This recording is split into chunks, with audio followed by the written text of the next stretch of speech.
I'm going to prove they got something that's theirs and they want it bad.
We are here, Swede Crick March Stadium, Carlsbad, California, the heart of Friday night lights in San Diego, and I'm fired up for a matchup that needs no introduction. The 8-0 Carlsbad Lancers taking on the 7-1 La Costa Canyon Mavericks, and what could be the biggest game of the season, the Rotary Cup. The stands are packed, the student section's buzzing, and the city of Carlsbad is live.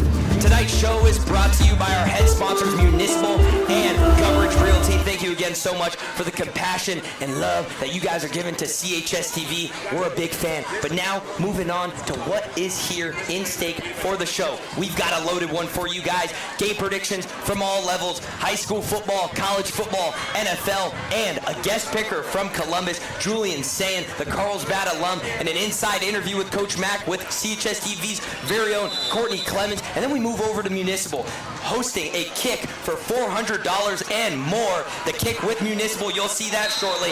This one's going to be emotional, ladies and gentlemen, and I'm fired up. But now, we're moving in to some football, and when talking about football, I get a little bit romantic. From high school football to college football to NFL, these slates get me feeling some type of way. But jumping into NFL, our first game that we're going to be talking about is a regular season matchup. That's going to be the Eagles versus the Giants, led by Jackson Dart, and the reigning champs being led by Leland.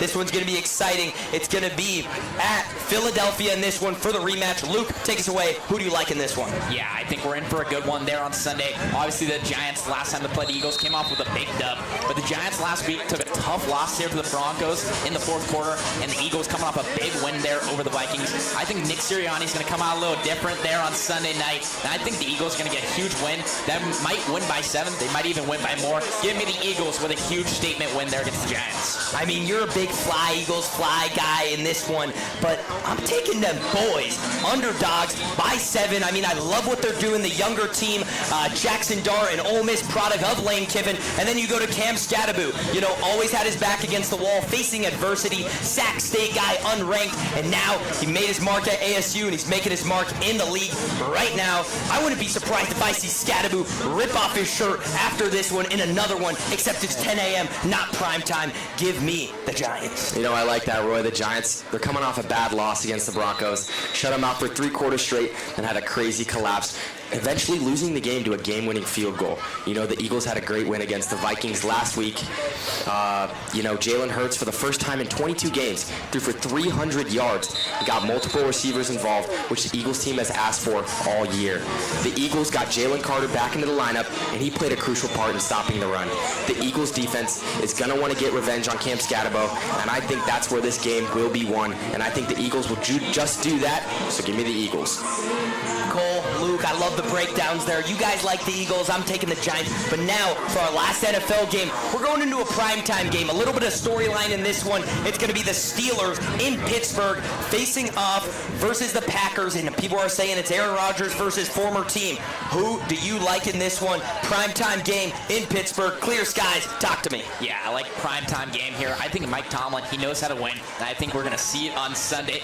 Aaron Rodgers going to go out against his former team and absolutely ball out. I think the the Steelers going in as underdogs. They're going to come away with a huge victory. Give me the Steelers to beat the Packers on Sunday Night Football. I mean, you mentioned Mike Tomlin in the same sentence as playoff, and Mike Tomlin's a great coach. You know, he always has himself in the mix, but I kind of always see him as one of those 9-8 guys, first-round exit guys, and then people are like, the Steeler fan, I got a Steeler fan right here, Cole Omar, and he's always like, Aaron Rodgers, you know, he's going to make his mark, but you can make your mark for so long till you turn 41, and it might be time to hang up the cleats soon. And, you know, Aaron Rodgers, he's had some creepy past with these little retreats he's going on, if you looked into that, and I mean, it's a little scary if you read about it, but I don't think these little retreats are going to save him where he has no contact with any social life. And with that being said, I'm taking Micah Parsons to destroy that offensive line for the Steelers. Give me the Packers in primetime football on the road. You know, Roy, I'm going to have to disagree because the Steelers have been first-round exit with these quarterbacks, ladies and gentlemen. Mason Rudolph, Kenny Pickett, Justin Fields, and Russell Wilson. And right now, none of those guys have a starting job in the NFL. They're all backups. And I'm starting to think, you know, the narrative of this team changes with Aaron Rodgers. I think he's a great leader, and he has tons of playoff experience. You know, the Packers, they're coming off a shaky win against the Cardinals. Steelers coming off a close loss against the Bengals on Thursday Night Football. They got torched by Joe Flacco. Jamar Chase gave up 16 catches, which is unheard of. The Steelers' offense did look great, though, very promising against the Bengals. Took a big step forward. Rodgers threw for 4 touchdowns for his first time as a Steeler. And the O-line, they're playing great with their jumbo personnel, which Arthur Smith has adjusted to. Arthur Smith. I think that'll help the run game drastically. But Micah Parsons on the other side of the line, you know, he'll play a big part in this game, and the Steelers, they're going to have to contain him. But in my opinion, if the Steelers defense shows up this week and Aaron Rodgers takes advantage of a weak secondary for the Packers, and if Renegade's playing and the Steelers are wearing their alternate uniforms, I got the Steelers in a close one at home, and Rodgers gets his revenge. I like that. Wow, it's going to be exciting. Prime time. I mean, NFL's kind of in that mood right now where it's heating up. But now we're going to shift over to a more serious side of things and a more wholesome side of things. In the community, we take a look at a young boy named Leland who's been through trials and tribulations, but we love him because he's got that dog in him and he's fighting every single day. Jackson Loria, Reese Benson, and Tristan Thornton bring us this piece. Let's roll it.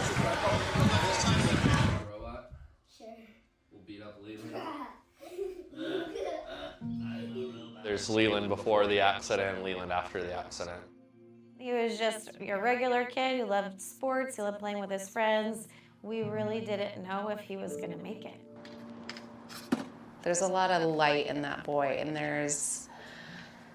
he's had that light, and he didn't ever lose it. It looks a little different after his injury. He was just such a charismatic boy, personality-wise. 2 years ago, Leland Corman was a happy, athletic, active third grader at Magnolia Elementary. He was a hockey player, a football player, a typical 8-year-old kid. He had the kind of energy that lit up a room.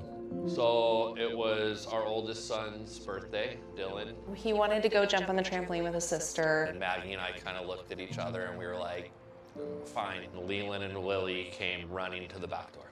We hit heads. Neither Lily nor Leland had any mark of impact at all. We got the kids to bed and I heard really loud snoring. He had texted me saying, whoever is making that noise, you better go check on them. And I found him flailing his arm and I pulled him over towards me and he had thrown up and was not conscious. I was kind of prepared for him to stop breathing at any moment. I told Maggie to call 911. They literally told us, we don't know if he'll live. He's going to the hospital. It's like time just slows down. I mean, we didn't sleep at all for days. For all intents and purposes, without the machines, he was dead. And we watched the monitor, the brain waves go and just stop. And it's like there's zero brain activity now. Like, I mean, you're watching that as a protector and stuff. That's just like, man, you just, I don't know. Leland suffered from a brain bleed and a large blood clot. His doctors removed part of his skull and placed him into a medically induced coma. He spent months in the hospital recovering, communicating at first with only a blink. I think the moment for me that I knew if things were going to be really, really bad or manageable and okay was removal of the breathing tube. I don't know, something in me just said, if he doesn't breathe on his own, once they take this out, like, he's not coming back to us. And they pulled it out and he breathed, and I was like, oh my gosh, like, okay, all right, like that is the biggest step. Like that's everything right there. You got your ICP right, didn't you? Yeah, you're doing so good, bud. Initially, all his communication initially started with blinks. I remember when Maggie was like, Leland, I love you, and he went, and I was like, oh, you just said I love you back, like you're there, dude, like you're in there. Yeah, and then I remember his first thumbs up.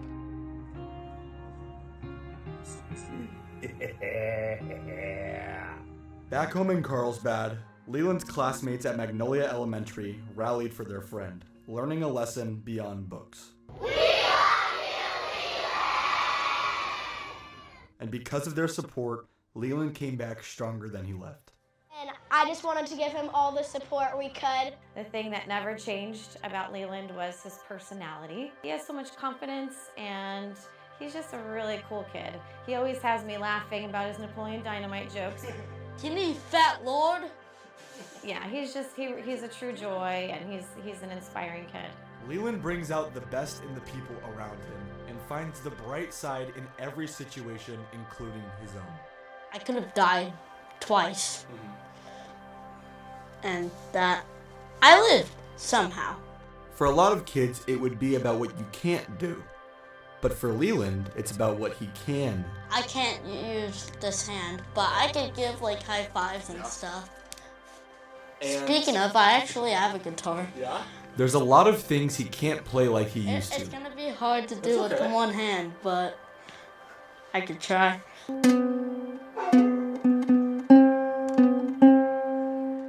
But he plays in every way he can.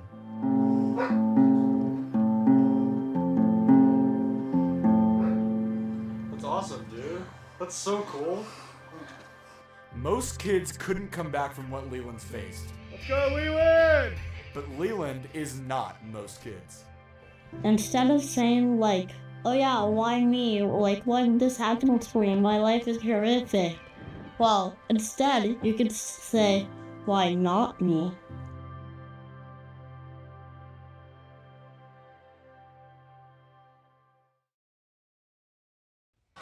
Thank you again for that piece. Always good hearing a heartfelt community in the community, excuse me there. But now we're pivoting over to college football, and this is when it starts getting romantic. I mean, it's one of the more emotional things in my life when you could go from SEC ball, even think about old Pac-12 ball, and then you even consider Mack ball, where it always comes down to the wire. But this one, we're jumping into an SEC duel. Lane Kiffin leading those number 8 Rebels, facing off against John Mateer and the Oklahoma Sooners. I love college football. Luke, start us off. How are we feeling in this one? Yeah, you can't really go wrong when you talk about college football, but I think this is going to be a great game there in Norman. I think this is going to be a fun one. Oklahoma, great defense, led by head coach Brent Venables, former Clemson D coordinator, and then Ole Miss, led by Lane Kiffin, the absolute dog of a head coach, and they have a high-flying offense led by Trinidad Chambliss. I think it's going to be a good game, a little rainy there, so I think Oklahoma's defense is really going to be the big factor in this one. I think they get a huge dub. I think they win by a touchdown. Give me the Oklahoma Sooners. In that one, okay. I like Oklahoma there, and I mean, I think you mentioned this. John Mateer, he's a gamer. I mean, when he's healthy, he can get the job done, and he's clutching a great environment. I mean, he came from Wazoo. Now he's in an SEC environment where he is in the conversation for a Heisman, even while being out with an injury. But we talk about this injury, the hand injury, and a lot of people give credit to the guy, Dr. Shin. I mean, Dr. Shin, unbelievable, getting him back in time for that Red rivalry. But I'm sorry, I don't think Dr. Shin worked his magic too much for him to be back producing in a big-time SEC game like this. And then you move over to Ole Miss. I mean, Lane Kiffin is really something special. he's one of my favorite coaches in college football, and I think he's facing already a little bit of adversity with his back against the wall with his daughter coming out and dating Whitweeks, the linebacker for LSU, and I think he is coping with this a little, going to the hot yoga. He did it right before the Georgia game. It didn't come out to how he wanted the result, but I think he keeps it rolling. Keep your head up. Go to hot yoga again before this one, and I like Chambliss, what he's doing for this program. I mean, a D2, former D2 guy, and now Lane Kiffin and him are just bonding together. I like the Rebels in this one to get it done. Ladies and gentlemen, Cole, who do you like? You know, Roy, I really like that take, Lane Kiffin, he's an absolute character.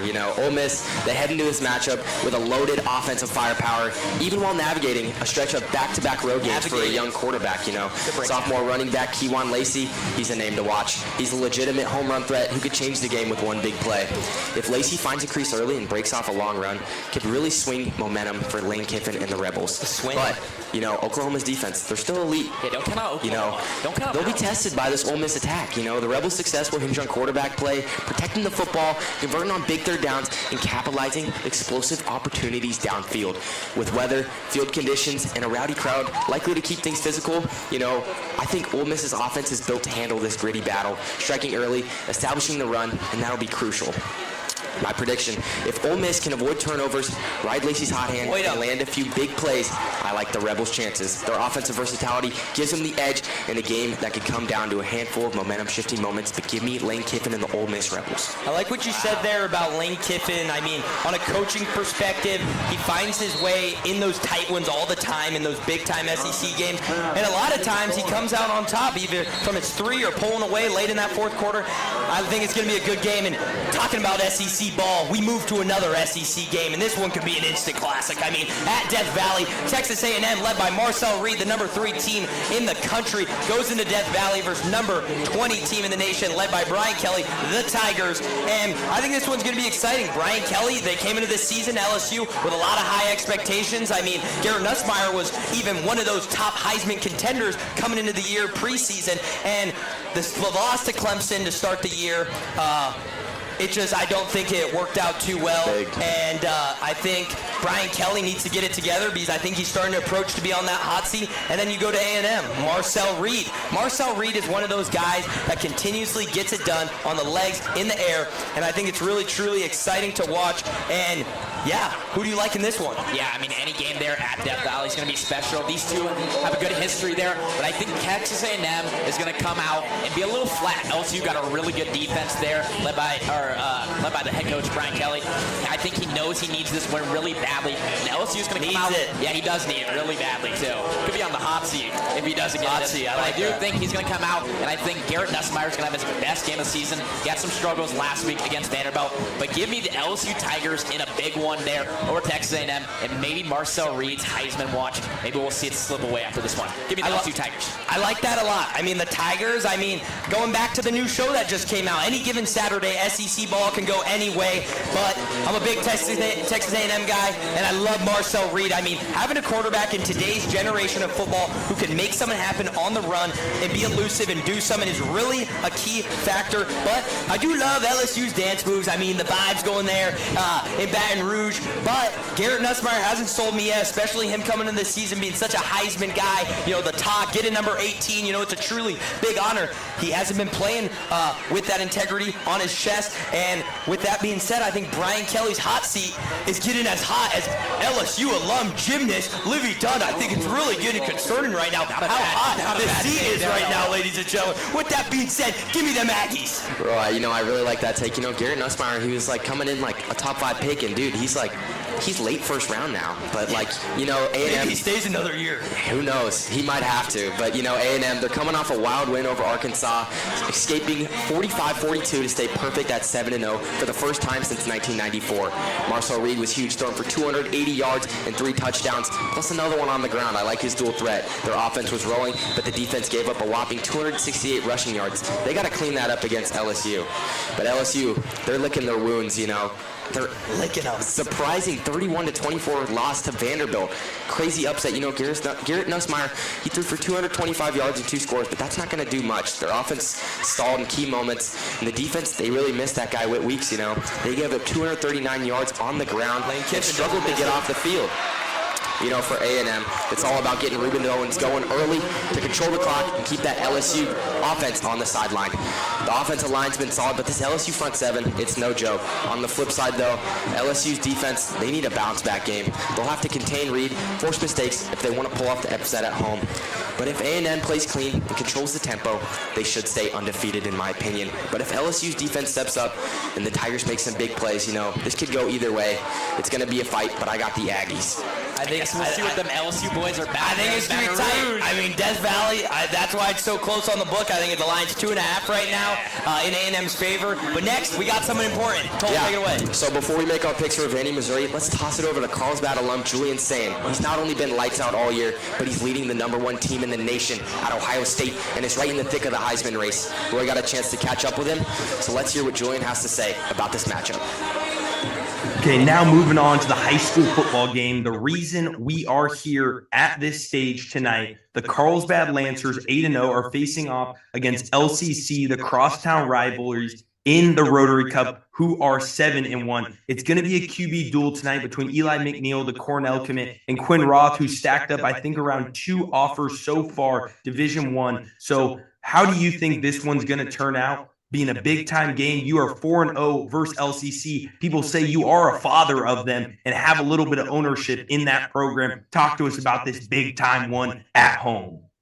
Yeah, it'll be a great one at home. Senior night, I think, right? Yeah, senior night. I'm excited for the boys. Playing LCC, it's always a great matchup. They're a good opponent. It's always that rivalry. I'm going to take Carlsbad, of course. I think the offense have been playing really well. I've been tuned into some games. I saw the Mission Hills game, and they were lighting up. And Coach Poe in the defense, he's got those boys ready. I mean, every week they're showing up. So I'm definitely going to take Carlsbad. LCC, they got a good offense. Jose Moeller over there calling the offense, and Quentin Roth, he's a good player. They got a good running back.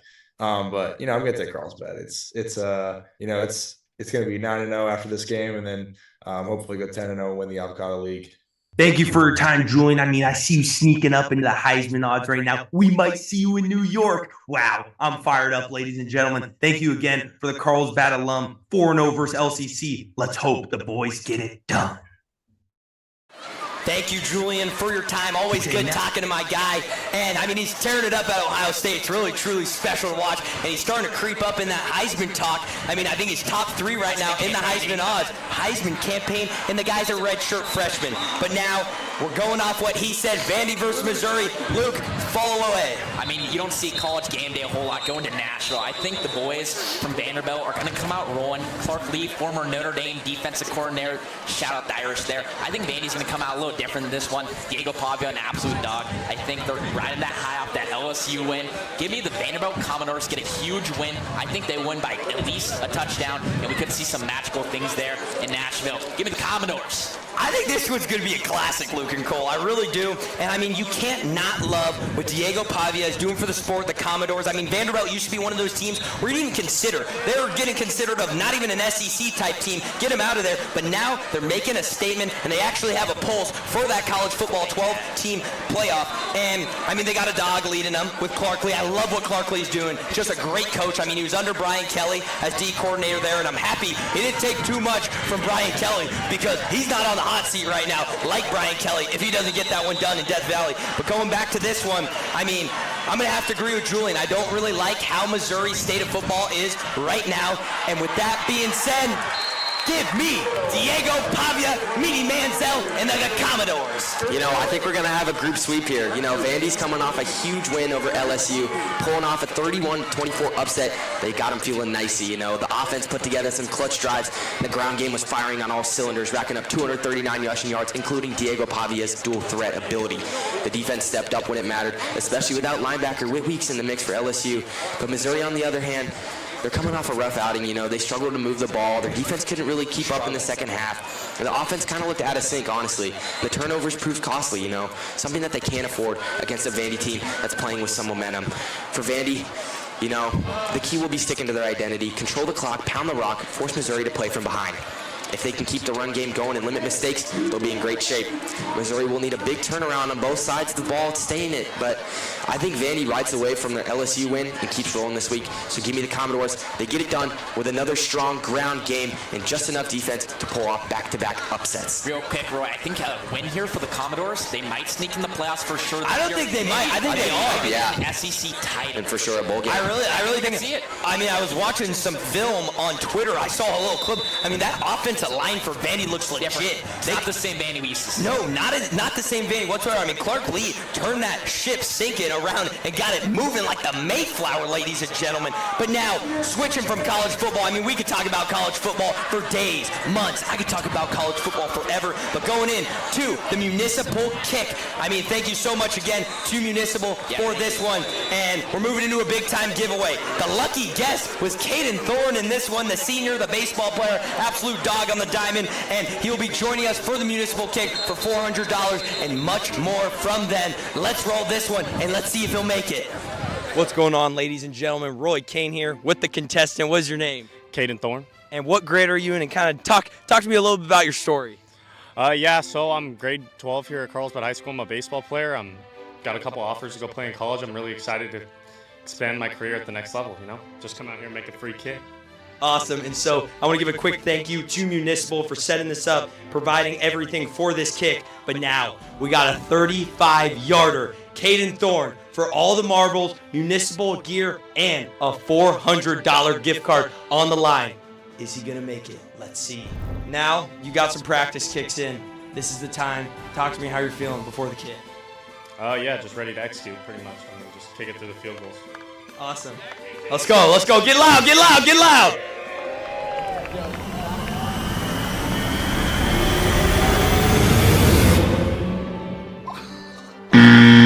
Wait, one more.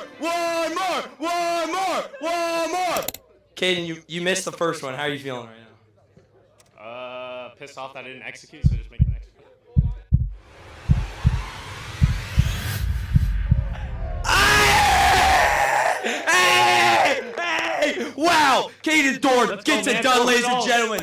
$400 gift card and your gift basket. Ladies and gentlemen, make some noise for Caden Thorne. Make some noise for Caden Thorne. Guys, we'll see you later tonight. Let's ride. Wow, Caden Thorne gets it done. It was it was a special sight. I mean, he missed the first one, but you gotta give him a second chance. College game day, they get that one more chant going, and that's what we did. And I want to thank you again to Municipal, Harry Arnett, everyone over from their team. They got us right, and they're awesome, and they're great for the community. Carlsbad, thanks you guys so much from the community to us at the table, everyone behind the scenes. Municipal, you guys are legit. And now we're moving on to high school football, the game you guys have been waiting for, LCC versus Carlsbad. Why we're here, why this environment is so live, but what do we have before that? Yeah, right before that, we do have an interview with Coach McNeil, a legend here at Carlsbad Higher, and our very own Courtney Clemens sat down and talked to him. Let's roll that piece right now. So your son being a senior and watching all these boys grow up, what does it mean to you, and what are the seniors thinking going into their potentially last home game? Well, this is a great group of seniors. Most of them have been playing since freshman year, and some even before that in Pop Warner. And yeah, I've known them since they were little guys. And my son being a part of this group, all his close buddies are in this class. It makes it really special. Eli going into his senior year, and he's the last of my kids that will come through our school and our program. It's going to be really fun. It'll be a little heartfelt for sure. But we're locked in on the game. And we can't wait to play, and hope we go out for these seniors and do a great job. Coming off a tight win against San Marcos, what have you guys been doing at practice to get up back to that level to be LCC this week? Well, we're always trying to get better. So you look at the film and you evaluate it, and you make your corrections, and then you start your game planning for the next week. This is week 9 of the season, so we still have a lot of season left, and we're just a growing football team. We're not where we want to be. We're working hard at it. LCC presents a nice challenge, and we're up for it. We can't wait for Friday night to see where we're at. Thank you so much for your time. It's always great hearing from you. Can't wait to watch the game tonight. Thank you, Coach Mack. I mean, always great hearing from you. Absolute legend there. And I can't wait to watch this thriller instant classic tonight. But now, the game we've been waiting for, LCC versus Carlsbad at home, senior night. And let me just set the scene real quick.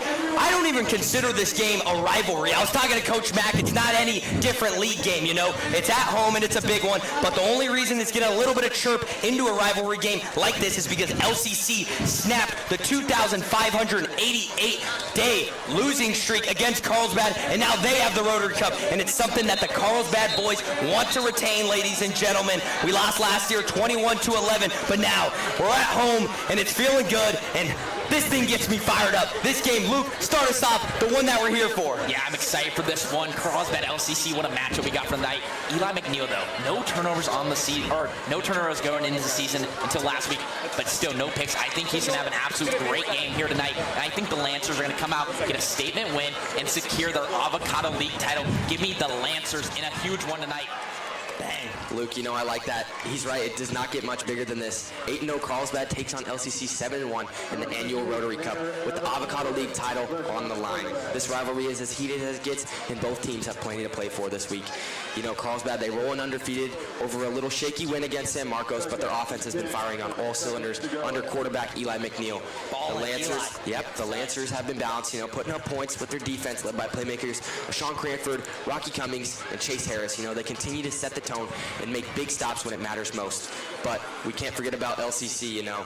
At 7-1 is no pushover. You know, Quinn Ruff, he's kept the Mavericks offense humming.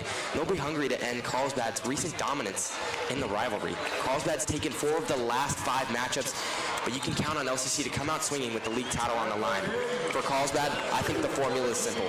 Let McNeil lead the offense, rely on their defensive stars to get key stops, and play disciplined football. LCC's best shot is put pressure on McNeil, force turnovers, and try to hit some big plays early to grab momentum. But the bottom line, this is the game everybody's been waiting for. If Carlsbad stays sharp, they have the edge and can lock up the Avocado League.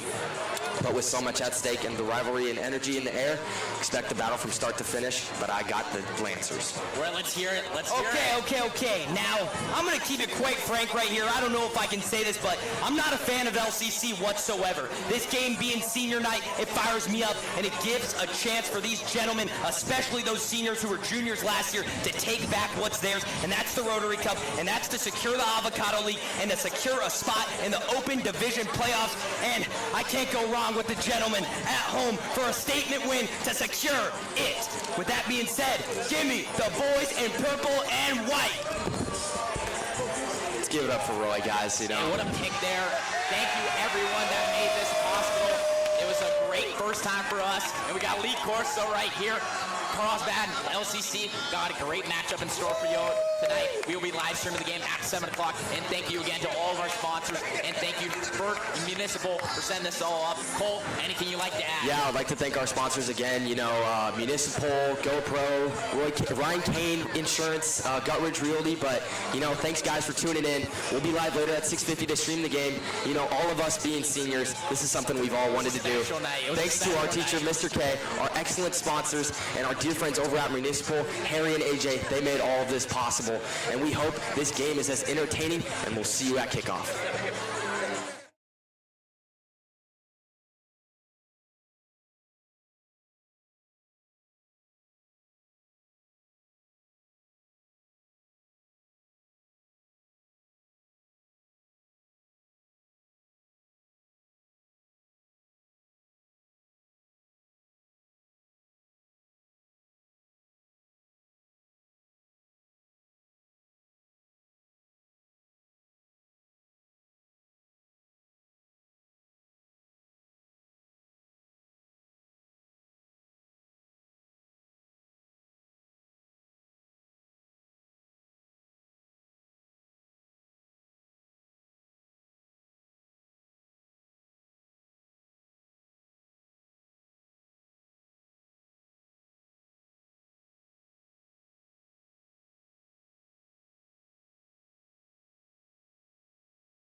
Now we have our marching band seniors. Spencer Adams, Dean and Amy Adams. Carlo Butler, Brenda Padilla. Star Chavez, Norma Chavez. Katerina Curry, Antonio Curry. Coker Francisco, Joe Francisco. Matthew and William Hinshaw. Our next table of water, Kenny Guerrero. Chance Hewitt. Kathy Hewitt. Gwyneth Young. Gwyneth Young and White Baby Son.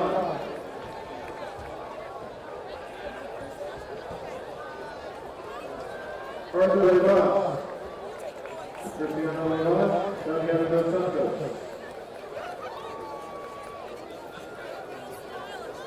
Matthew Lizardi. Carla Jessica Lizardi. Haley Luxford. Shane Kim Luxford. London McCoy. Michael McCoy. Now let's have Toby.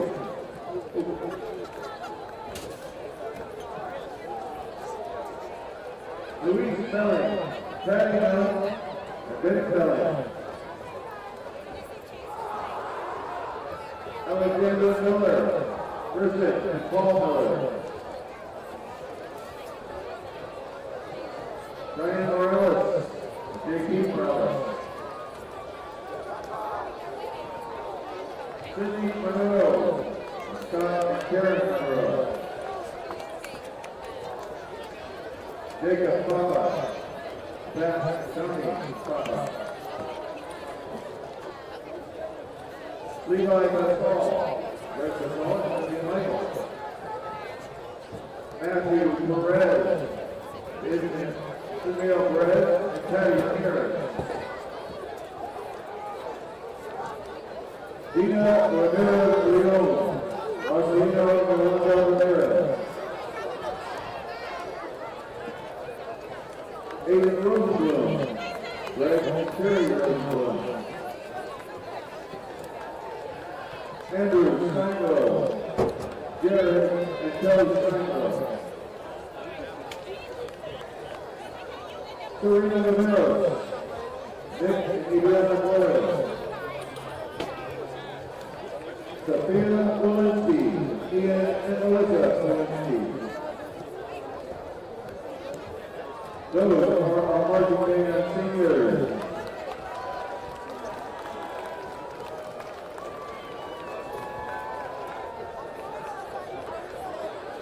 Now our senior cheerleaders.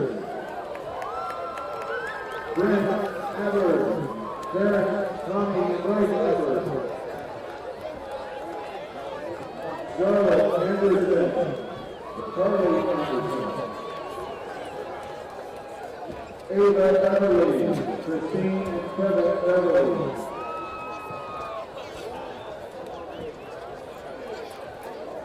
Sophia Bishop.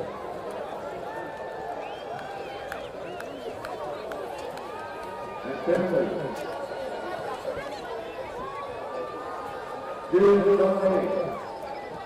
Grant John Loris Tony. Mia Chapman. Lindsay and Jeff Chapman.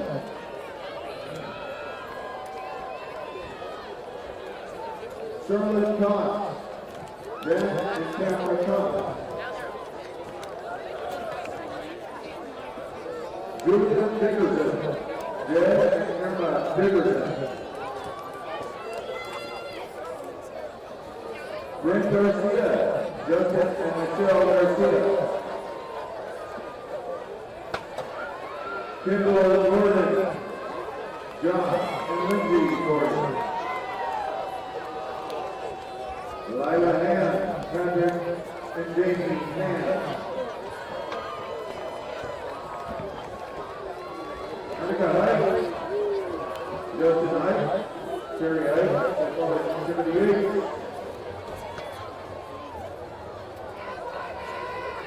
Ayla Lanusi, Vince and Crystal, 78. Amber Larson, Becky and Bill Larson. Michaela Gaffney, Sarah and Jay Gaffney. Sydney Manaman, Lisa and Kevin Manaman.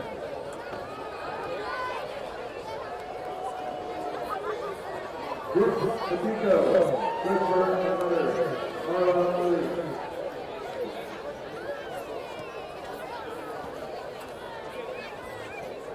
Madeline Missoula, Rick Heaver, Madison Muller, Ryan and Stacy Muller, Emma Moses, Sam and Katie Moses, Ivy Briscoe, Gina Briscoe, and Linda Bailey, Alana Moy, Mary Griswold, and Jimmy Seth, Ross and Jennifer Seth. So those are here, seniors.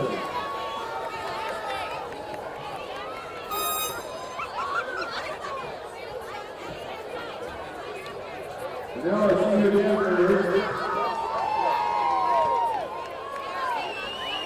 Karen Stoyanovich, Ian Stoyanovich, Bella Orlando, Joey and Angela Orlando, Dolly Tonka, Jim Brown, Donald Now Jeffrey, Lady Brown, Aaron Suzanne Jeffrey,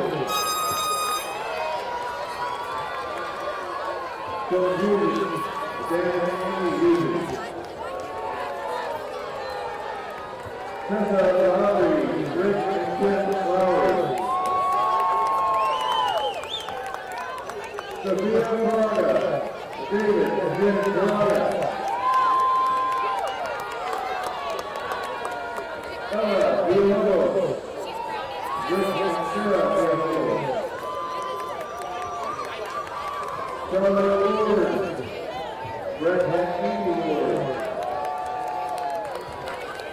Sam Waterhouse, Shannon and Kimberly Waterhouse, and Rick, Tom and Shannon Rick, Brooke Denmark, Jamie and Christina Denmark. Those are our senior dancers. So big round of applause for all our seniors. Thank you for your commitment to your program and to Carlsbad High School.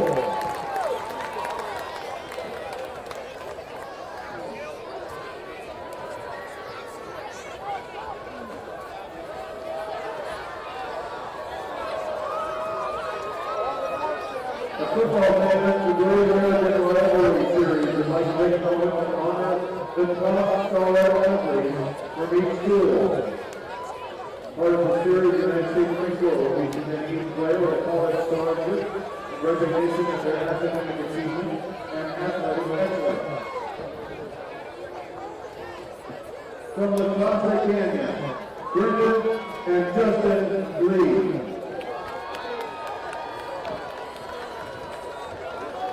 These blue brothers are exceptional students, athletes, and young men, including body and average spirit.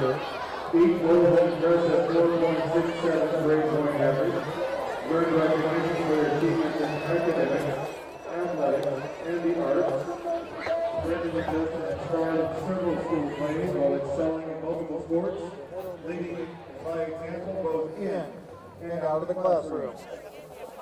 Presenting the award is Gunnery Sergeant Lane. Congratulations, Brendan and Justin.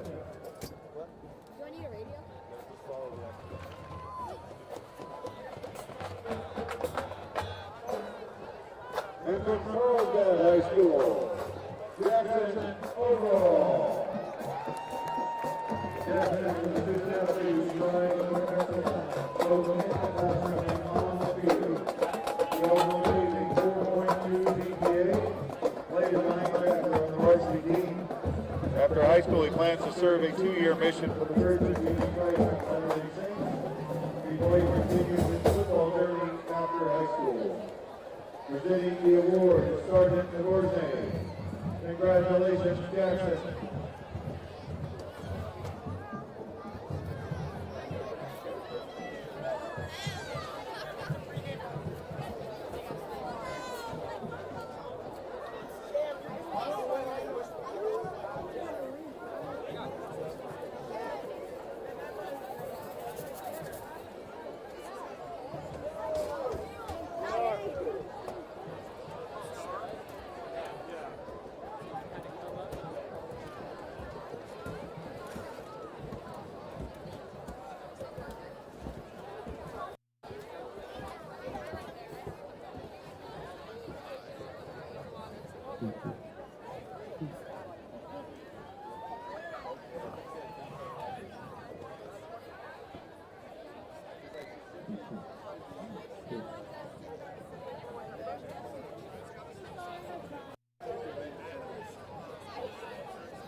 welcome the future Martini Bob Calcapino, home of the Carlsbad High School athletes, and welcome to Ron Calcapino together.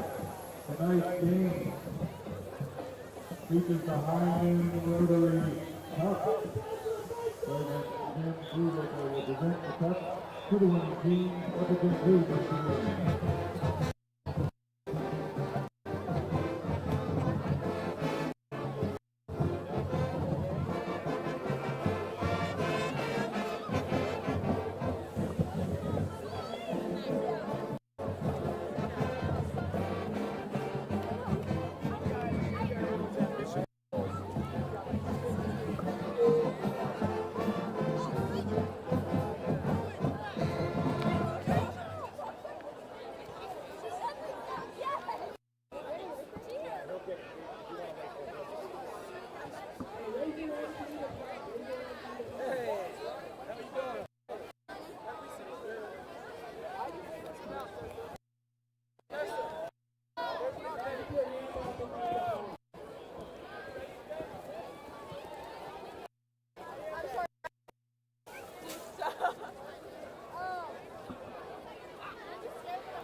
I'm happy with whatever you decide. It's going to be a great year. Yes, I am.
welcome the starting all-senior defense for our Carlsbad Lancers.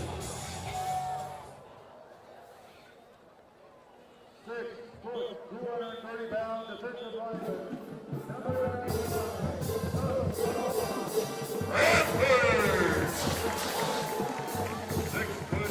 215 pound defensive lineman, number Hello. Can't hear.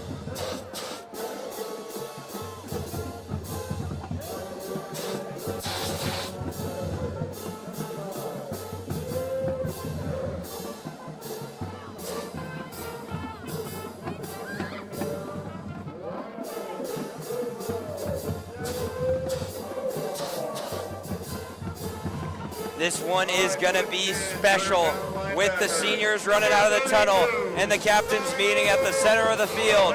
This one is going to be a good one at home here, senior night. 85-pound defensive back, number 14, Garland. 6 foot.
the guy that trained Julian Sayin his whole life, and numerous other successful Division I quarterbacks in college football from the San Diego area. So the offense is going to be rolling. We have to accept that, and it's going to be how is the defense going to be able to adjust and contain. 100% right. Quinn Roth under center. Likely going to be a give to Majori. It's going to be a give, and that's going to be Mario Aguiano. Only going to be a pickup of 3 there, and it's going to bring up a 2nd and goal on the 3-yard line for the Mavericks in the red zone. Yeah, right. I think the whole thing tonight for the Carlsbad Lancers is going to be, can they get that stop? You know, their offense is going to be able to put up points. I think if they can get that one stop, that would definitely put them in a good position to win this game. But it's all going to come down to the defense and see. I think we're going to be in for a high-scoring game tonight, though, for sure. Yeah, 100%. I mean, we have to accept that if the defense is not containing this offense, we have to be able to match them and score almost every other drive and respond. If not, this game could go south both ways. You know, it could go south for the Mavericks or for the Lancers. It's going to be a tight one, and I don't know how this one's going to play out, but I'm excited. It's going to be a fade ball. Travis Jeffrey. And that's lockdown, tested, Travis Jeffrey, the Jay Serra transfer. They can do that. There's a lot of other teams, but not Carlsbad, ladies and gentlemen. The junior, Travis Jeffrey. And now it brings up a huge 3rd and 3. I mean, throwing a fade ball on 2nd and 3 is a little bit risky. Testing that man coverage on the right side. Looks like the Lancers are going to be a lot of cover 0 tonight. Yeah, that 2nd and 3 turned into a huge 3rd and 3 now. I think the Lancers need a huge stop there. A great play by Travis Jeffrey there. Absolute stud all the way. Two-way player, too. I mean, that fires me up. Tested the new guy, the guy that LCC is not familiar with. If he catches that, there's a lot of heads going down in the purple. Huge 3rd down. Now it is getting loud. 3rd and 3 here. Shotgun. 3 trips high.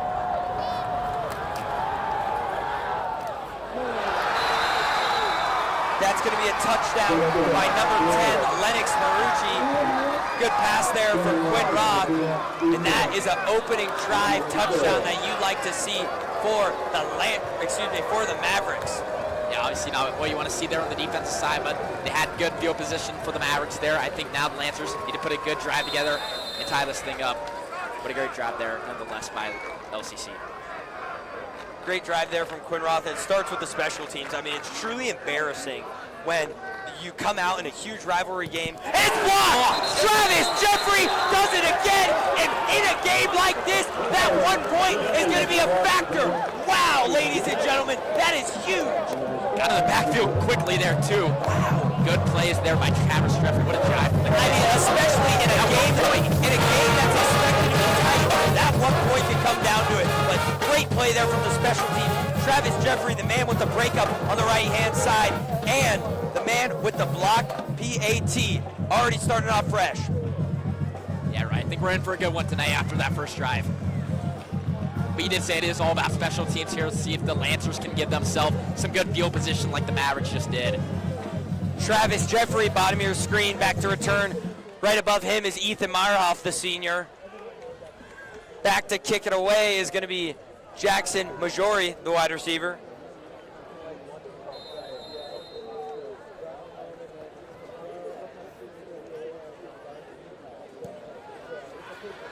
Big boot there from LCC, and that's going to be a touchback. And now, like I said, it's going to be hard to contain the offense of the Mavericks, but it's going to be about responding and hitting them right back in the mouth. Yeah, Eli coming in this game, obviously having a very good season, only having 1 turnover, and that came last week on a fumble. Still no interceptions. I think we're in for a good game from him, Roy, tonight, especially with these key weapons here on the offense side. And the one thing I do want to key in, I want to see how the Lancers do without Rocky Cummings in this one. Yeah, and I've been talking to a lot of the guys this week. LCC, they run 4 up front, they run a 3-man front.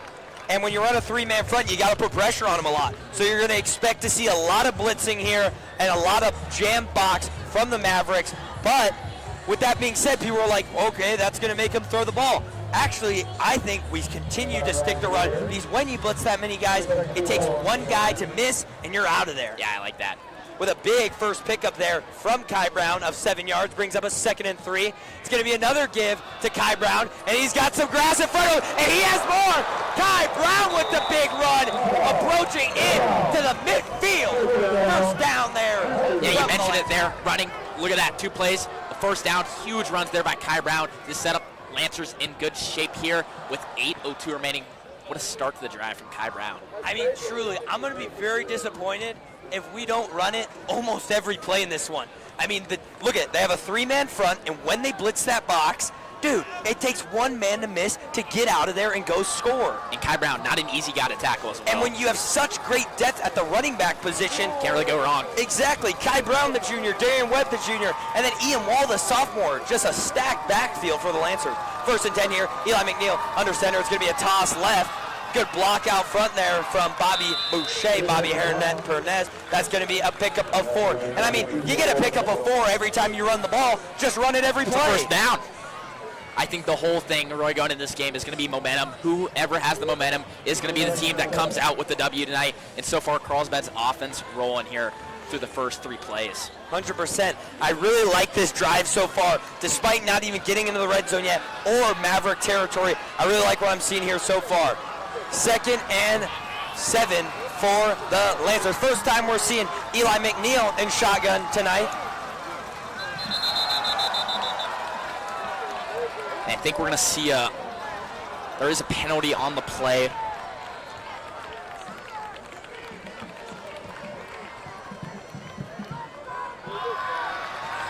Looks like it's going to be a false start there from the young Lancer offensive line. Dane Baptiste, number 53. He has been sick this whole week, and he's finally back, but definitely a key environment in this one. Yeah, sets up 2nd and 12 here for the Lancers. We cannot have self-inflicted penalties in this. I wouldn't mind to get Travis Jeffrey or Darian Webb involved right here.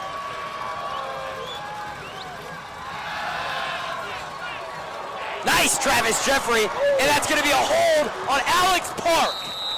You can't have self-inflicted penalties like what I said.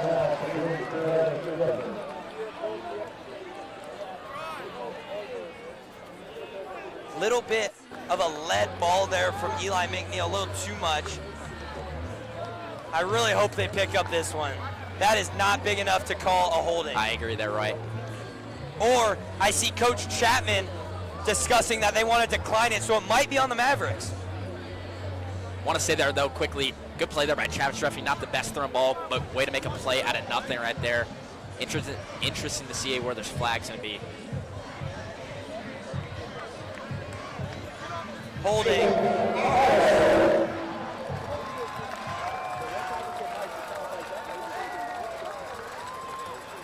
Oh! They call it on the defense! Wait. He pointed at the defense. Dude. Either the penalties were offset here or this one's on the offense. He pointed to the defense, but the other refs were a little confused. Dude, what is going on? And now it's the biggest game of the year, and they don't even know what team they're calling the flag on. And now he's running over to their side. Little bit of confusion here from the men in stripes. I mean, 2nd and 12 here from the Lancers. Travis Jeffrey makes a lot out of nothing. Looks like it is going to be a holding on the Lancers. No. What is it going to be? They might need a timeout. I think the lead official is confused what the other, and it is going to go against the Lancers here.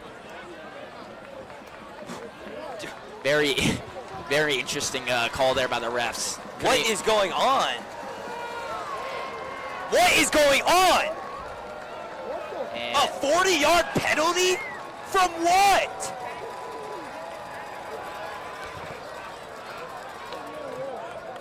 I mean, this is what you expect in a game like this. I mean, at home, it's going to not go your way sometimes. But this is ridiculous. It takes you about 5 minutes to get a holding flag, and then you move them back 40 yards. Yeah. Now it's a 2nd and 50. I'm not too sure what the 27-yard penalty was on that one, but wow. Lancers will take shot here, 2nd 37 on their own 18.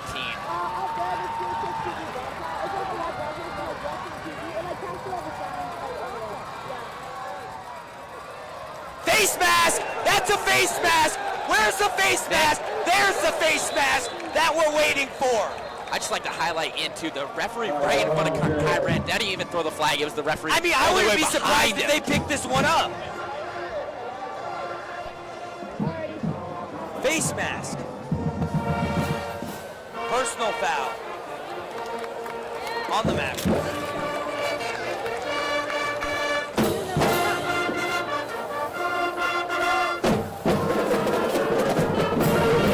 Just like that, we're back to where we left off. Well, that was an interesting turn of events there in those last couple plays. Truly. I mean, I'm sorry for the aggression that I'm out of my mic, but I mean, this is a huge game, and I don't know what's going on. Yeah, that'll set up second down and 13 there after the personal foul face mask there on LCC with 6:30 remaining here in the first. Now it brings up a 2nd and 13 here for the Lancers. Eli McNeil in shotgun, Travis Jeffrey bottom of your screen, Ethan Meyer off top of your screen, Kai Brown in the backfield. Travis. Looks like a little bit forced over the middle. I like Travis Jeffrey was wide open on that. If you're sitting, you gotta leave. You guys better stand up, all right? Stand up right now, stand up.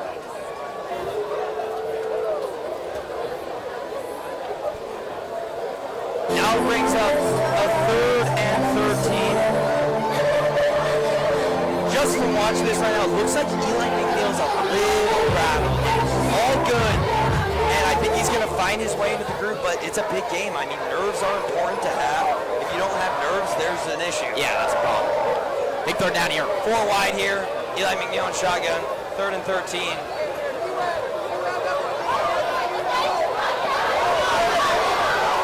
Darren Webb, middle of the field. You got to throw it.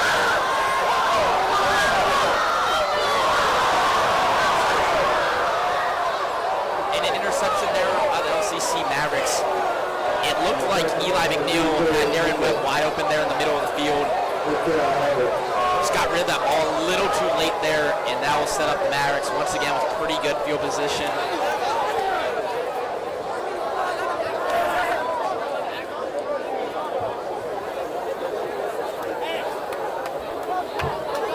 I mean, a good thing to look at. Maybe it was like a punt. It's a good mindset right now. Not the greatest first of drives, but the defense needs to bounce back right here. The Lancers. Brings up a 1st and 10 here for the Mavericks. Quinn Roth under center. Wouldn't be surprised if it's a give to Kobe Herman. Audible.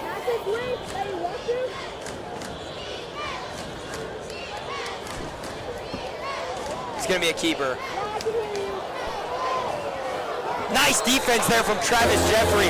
Locking down their stud, Jackson Majori, number 5. I feel like we're mentioning Travis Jeffrey's name a lot here. Yeah. LCC still trying to go to, like, we're going to hear a lot of his name tonight.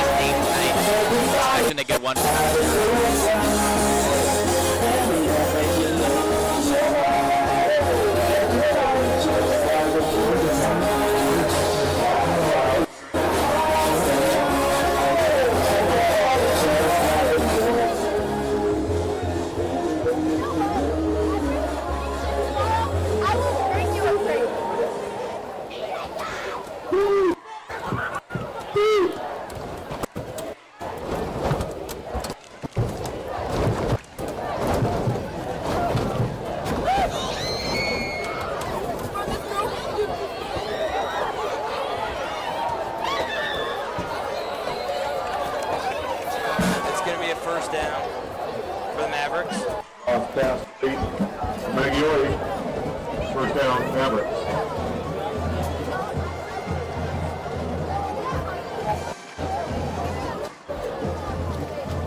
Quinn Roth under center, 1st and 10. It's going to be a keeper.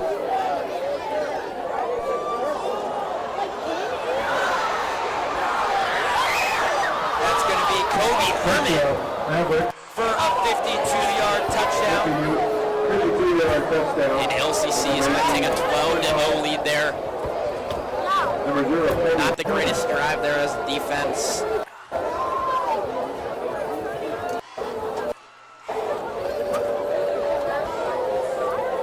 Yeah, exactly what I said to start the game. You can't let yourself come out and get punched in the mouth. You know? Yeah, but like, if we didn't block that PAT, we'd be down 14-0, just like the San Marcos game. But, like I said, not many games you can come back 14 points like that. Think we're going to see a false start here. No encouragement zone on the Lancers. I think we got to get something together because we look like we're in our own heads right now. And LCC going to go for 2 here. Looks like LCC is going to go for 2 after the encroachment penalty there to make this a 14-point game.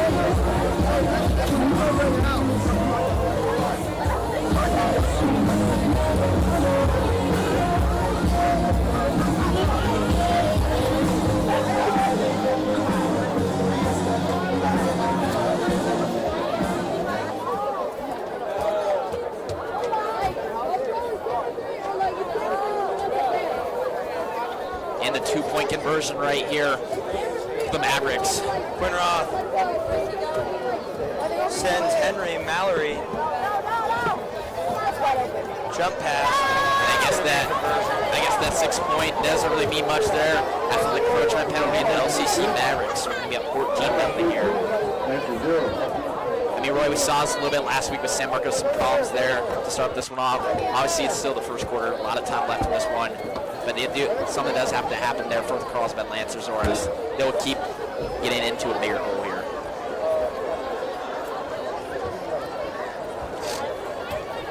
Yeah, we're just getting punched in our mouth. They're playing better football than us, and I don't know what we expected. I don't know if we expected this one to be an easy game, like a walk in the park. Like LCC is a good football team. They lost to Mission Hills by 1 point, and you could have said it could have went both ways in that one. And they're really good. You know, it's a good football team. At the end of the day. I don't know what's going on.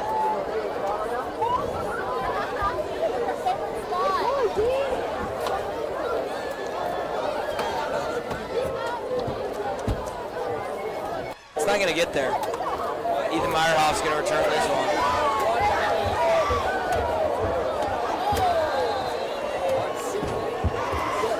Right, we'll say one thing here in the first quarter here. I think the whole thing for the Lancers, they didn't really get tested too much. Yeah, they didn't really get tested too much throughout this whole season. Then they obviously played San Marcos pretty close last week. They obviously came back down 14-0. I want to see how the Lancers deal with getting punched in the mouth here. Penalties here in the first quarter, defensive struggles. But this is a huge drive for the Lancers to try and get this game.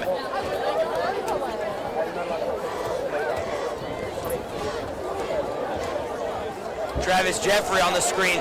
Big time block there from Darian Webb. That's going to be a first down, and that's going to be a late hit on the defense at 15 on top of that. No, it's going to be on Travis Jeffrey. Who's it going to be on? Why'd LCC's crowd sideline get all hype? I mean, if this penalty is on Carlsbad, I don't know what to do. I really don't.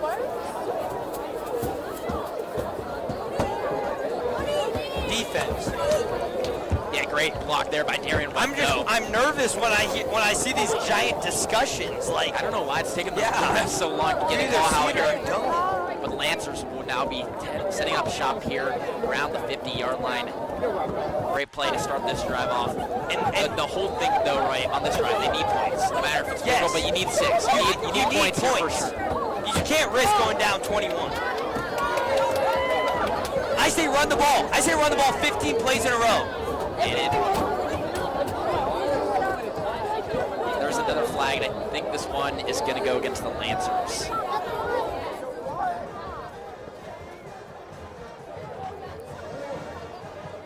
Legal formation, nice. Another self-inflicted penalty. You're not going to be able to win the game when you start on 1st and 15 every play.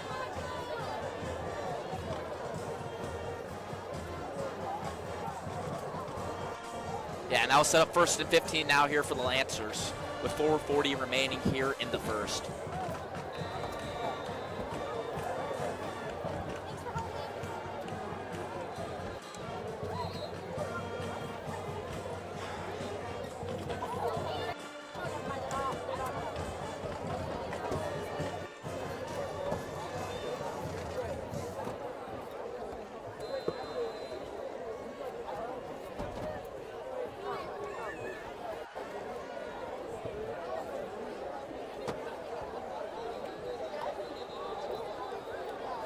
Another false start. That's another self-inflicted penalty. And that'll now set up 1st and 20 now for the Lancers. 2 back-to-back penalties here. This is my take on this. Last time I commented about the refs, it's truly a shame that a huge game like this is so dictated by the flags. I mean, I feel like every time we play LCC, especially last year, we can't move the ball because we have a penalty every play.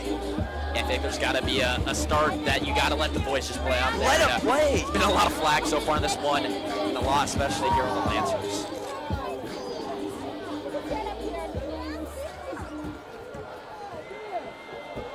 First and 20 here. It's going to be a give up the middle. Pick up a 2.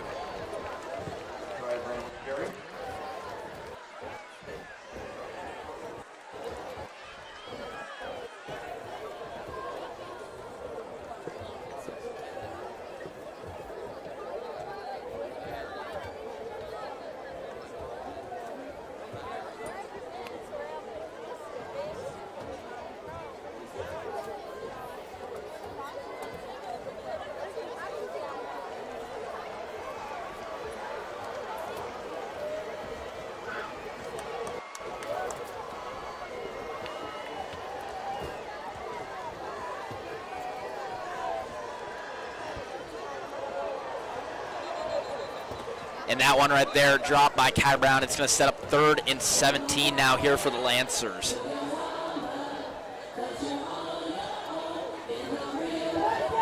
Where I think the whole thing going in this game here is I don't think Carlsbad expected themselves to get punched in the mouth that quickly. It just seems like they can't bounce back there after that tough first drive. What are your thoughts? How can Lancers turn this game around? I'm shifting my mindset, and my new mindset, there's so much time left. I mean, 3:19 in the first quarter. We had ball second half. I'm not worried actually whatsoever. You know, there was just a couple frustrating things that were on my mind, but now I'm good. 3rd and 17, Eli McNeil, 5 wide. Timeout there from LCC. Yeah, I'm really not worried whatsoever. The whole thing at the end of the day for the Carlsbad, you got to trust the defense. Even if they don't convert a first down here, they got to trust the defense at the end of the day. If they can't get a stop, you can't win a game. So, and you said it, they get the ball at second half. So, yeah, it does just look like they came out a little flat in this one, expecting to get that lead right away, expecting a stop there from the defense, and obviously they didn't get it. But it just looks like not the same team we've seen, but maybe the team we saw last week almost. Yeah, 100%. And this game is the exact same. It's just we're down 14 against a little better of an opponent than San Marcos. Yeah, but the point is, it's the exact same thing that we've seen every year. You know, there's a lot of time left. It's just we happen to start off slow, really slow, and start off with a 14-0 deficit.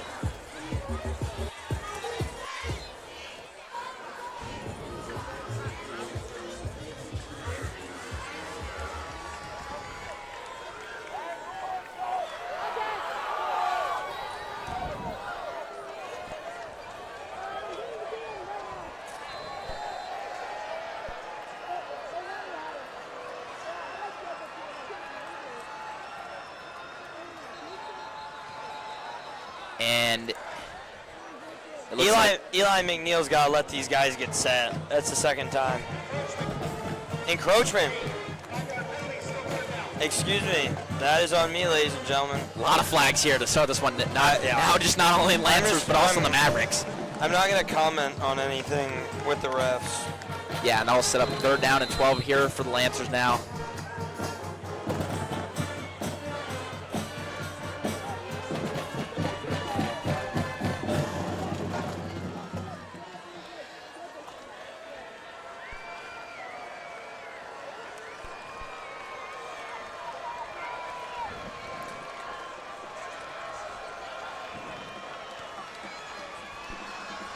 Heaving it deep. Whoa. That's another interception for Eli McNeil. Has had no interceptions this whole year. And has 2 in the first quarter.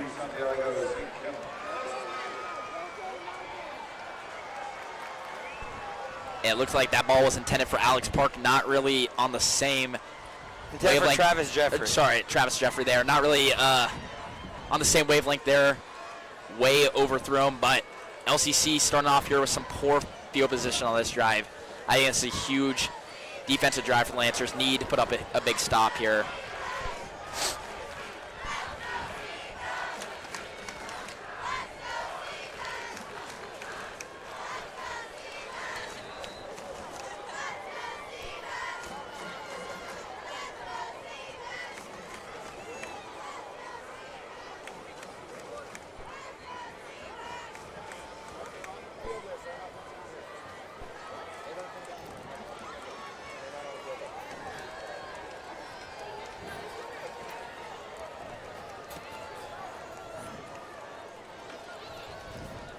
Quinn Roth stuffed in the red zone.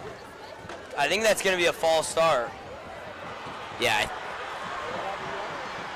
I believe you're right, Roy. I think this ball is coming all the way back there.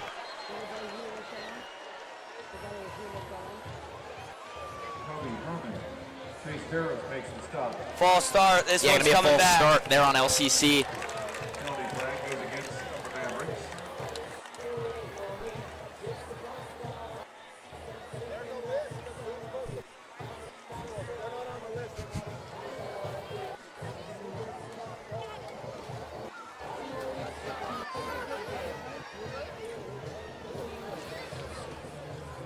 And now LCC will be set up here 1st and 13 on their own 2-yard line.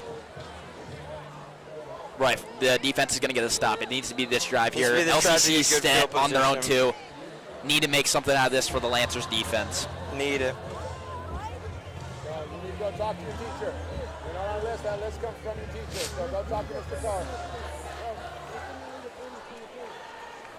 Quinn Roth under center. It's going to be a 1st and 13 on the 2-yard line. And I mean, they're just running through us. And then it looks like there's going to be another flag there. I think this one, Roy, might be going against Carlsbad. I saw number 77, Justin Lee, go down pretty quickly there. Oh, nope, they'll be going against LCC. Okay, now it's just going both ways. I said I was going to talk about the refs, but like, this is really insane. It's not even 2 minutes down into the first quarter. There's probably already been 4 flags each on both sides. I think there's been like 10 in total. It's not high school football. And now LCC will be put on their 1-yard line here, 1st and 14. How'd they go up yards? It was a gain of 1. What? It's going to be a 1st and 12 here. Jackson Majorian shotgun. I'd like to see something from a Sean Cranford.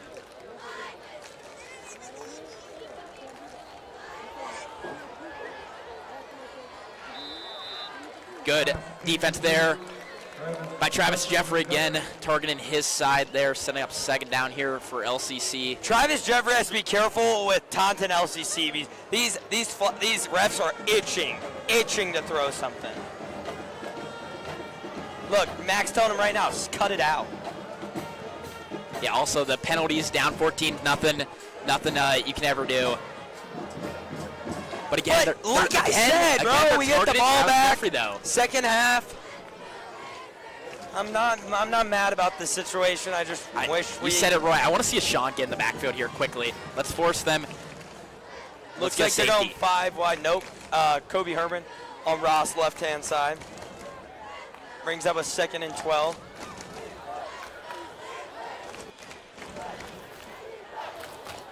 Give to Kobe Herman.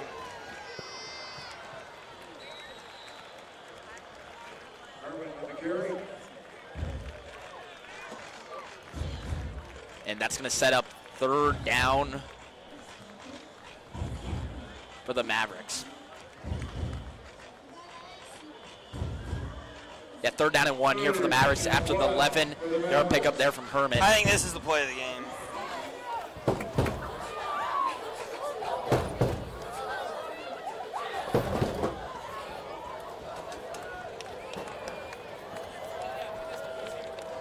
Big 3rd down here for 3rd LCC. and 1. Likely a give, and it is. Kobe Herman.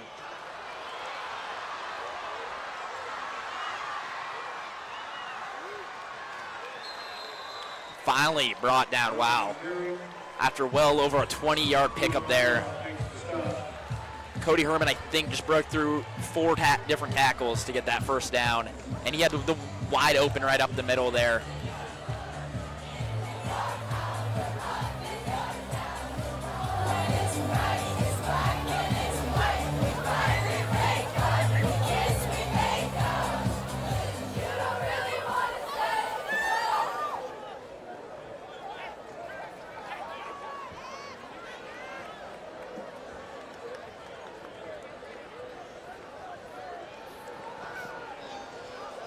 Too easy.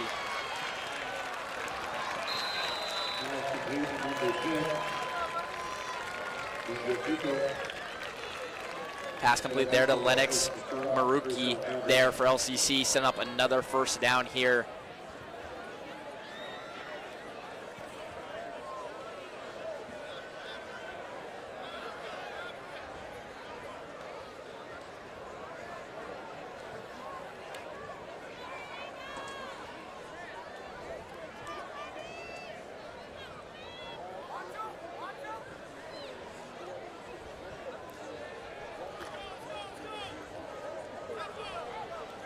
First down and 10 here for LCC with time winding down here in the first quarter.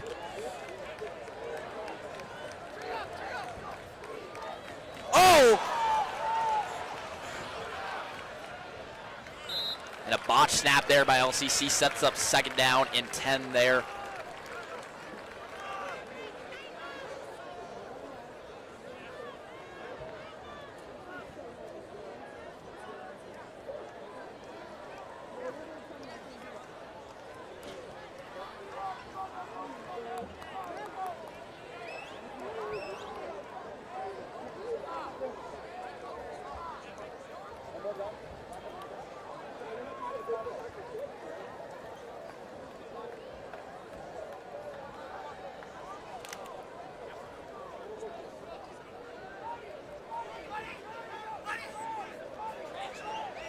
And second down and 10 here for LCC with 16 seconds remaining here. Roy, defense needs a stop.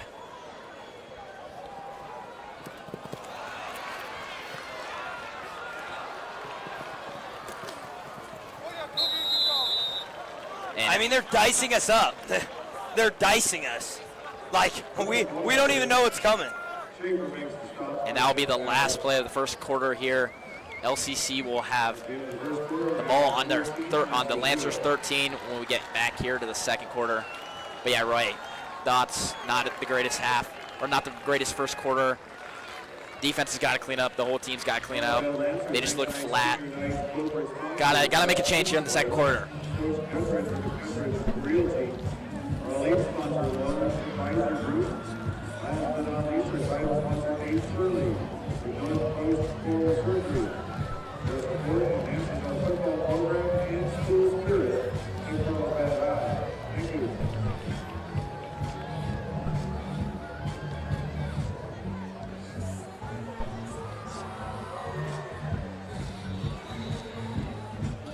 I really don't have too much to say.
Timeout. And LCC is going to burn a timeout right here to start the second quarter.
and we get ball at half, that could be a really big factor in this game. So and it's going to be a little squib punt there. Going to need a good roll. Takes a Lancers and they bounce. get a good roll. And LCC will have the ball on their own 33-yard line. But yeah, this is a big drive for LCC. I think if you put up points here, not going to be the greatest thing, but if Carlsbad can get a stop, get some a little bit of momentum, and it starts with the defense. They need a stop. Could be the drive of the game. Yeah, it could be. But we did see 28-3 in the Super Bowl. We saw the Patriots come back. I've seen some crazy comebacks. Maybe we'll see something. North Texas coming off a big one as well.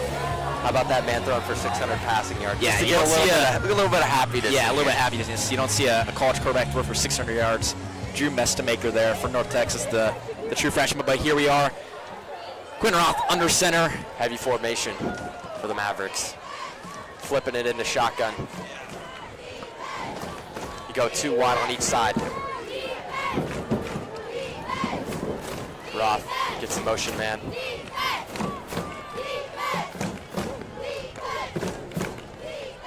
Roth dropping back, looking right, fires a quick pass, caught, makes a man miss, and solid gain of around 6 for the Mavericks. But, Luke, I just wanted to say, I've been watching this game on the side, and man, it seems like every single run play, every single first and second scenario, we need to make tackles. Yeah, you can't get a stop if you can't get a tackle, and you saw earlier on that Jackson Majori play, he had a wide open lane there up the middle, which obviously can't happen, but then he broke through at least 4 tackles there.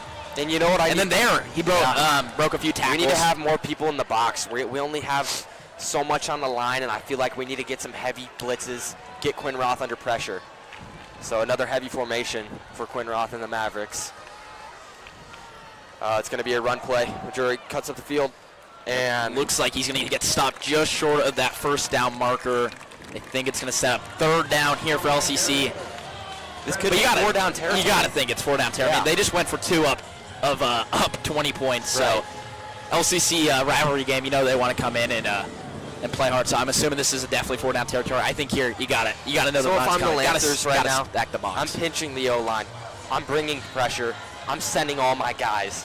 You need to make something happen. Looking at this heavy formation. I want to see Chase Harris get inactive on this play. I want to see a Sean get in the backfield. Let's go. 3rd down.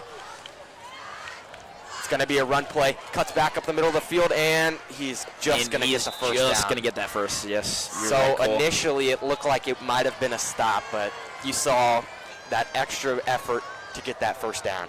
Yeah, it looked like Jackson overall got there in the backfield pretty quickly. It looked like all of the Lancers got there in the backfield pretty quickly there. And it will set up 1st down here for LCC.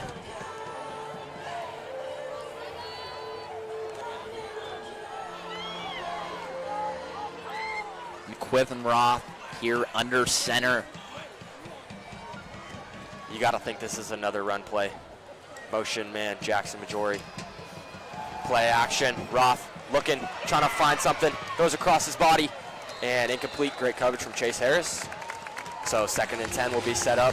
Ball intended there for number 8, Henry Mallory. Great defense there, as you said, Cole. By number 5, Chase Harris. Finally a good little play there to start something. Sets up 2nd down and 10 for LCC with 7:45 remaining here. Need something here. Yeah.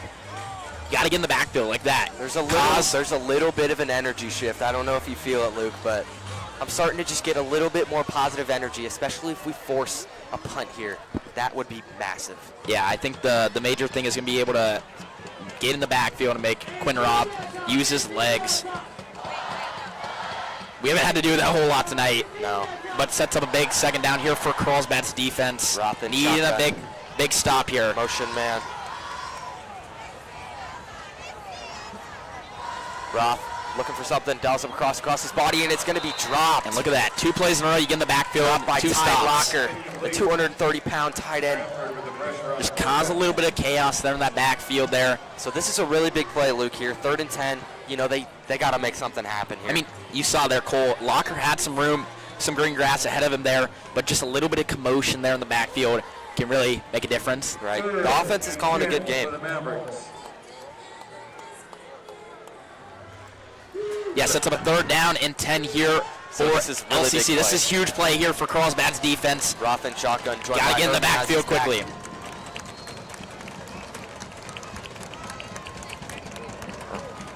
All right. Motion man. Majori.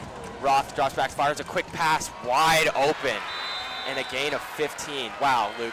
I mean, it's good ball. I don't know how much off ball you can play. Yeah, I don't really know what Tad Mitchell was doing there, number 8 there for Carlsbad. He was way off the ball there. Lennox Marucci was wide open. Yeah, it's a good play call, but you can't really have that 3rd and 10 when you need a stop there. Right.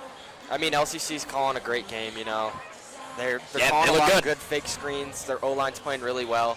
I mean, obviously, LCC lost to Mission Hills by 1. Carlsbad beat them, but tonight looks like 2 completely different football teams out there. Quinn Roth goes under center. Heavy formation. It's going to be a pitch to the outside, and look at those blocks. I mean, cuts up the middle of the field, makes him in miss down at the 10. Good tackle there by Jackson. Oh, wow. I mean, he had a lot of green grass ahead of them. Bigger holes since Goat Hill aerated their greens. Yeah, that is big up there of 40 yards. And they'll set up the LCC Mavericks on Lancers 11 with still 7 minutes remaining here in the first half. Yeah, this game's been all LCC. I mean, it seems like every time Majori gets to the outside, he's got green grass everywhere. Lanes. So, I mean, I don't know what the Lancers' defensive plan is. Obviously, it's shifted because Rocky Cummings isn't fully playing, but, you know, I just want to know, going into halftime, what's Coach Mack going to be able to say to really flip this game around with a whole half of football left? That's up to him. Roth in shotgun, looking left, fires left, and it's going to be caught now inside the 5 by Jackson Majori. That will set up 2nd and goal here. Good pass there by Quinn Roth. Coverage there. Travis Jeffrey sets up them on the 3-yard line. So obviously this LCC team playing with a lot of heat, you know, long-time rivalry as we said in our pregame show, but it seems like they want it more. Yeah, I mean LCC knows that their open division playoffs are on the line here. I think Carlsbad just looks felt a little complacent, but here sets up 2nd and goal. Majori at the bottom of your screen, Roth under center. It's going to be a gain up the middle, and it looks like LCC another touchdown for LCC is going to get in for 6 points again, making this a 28-0 game. So Carlsbad down 4 scores. Yeah, there's a point that a lead gets too big, and if the Lancers don't put up any points, you don't want to say it's over, but not a great start here. If LCC dials up another fake field goal, it'd be very interesting. Insane. So the kick is good, turning it into 29.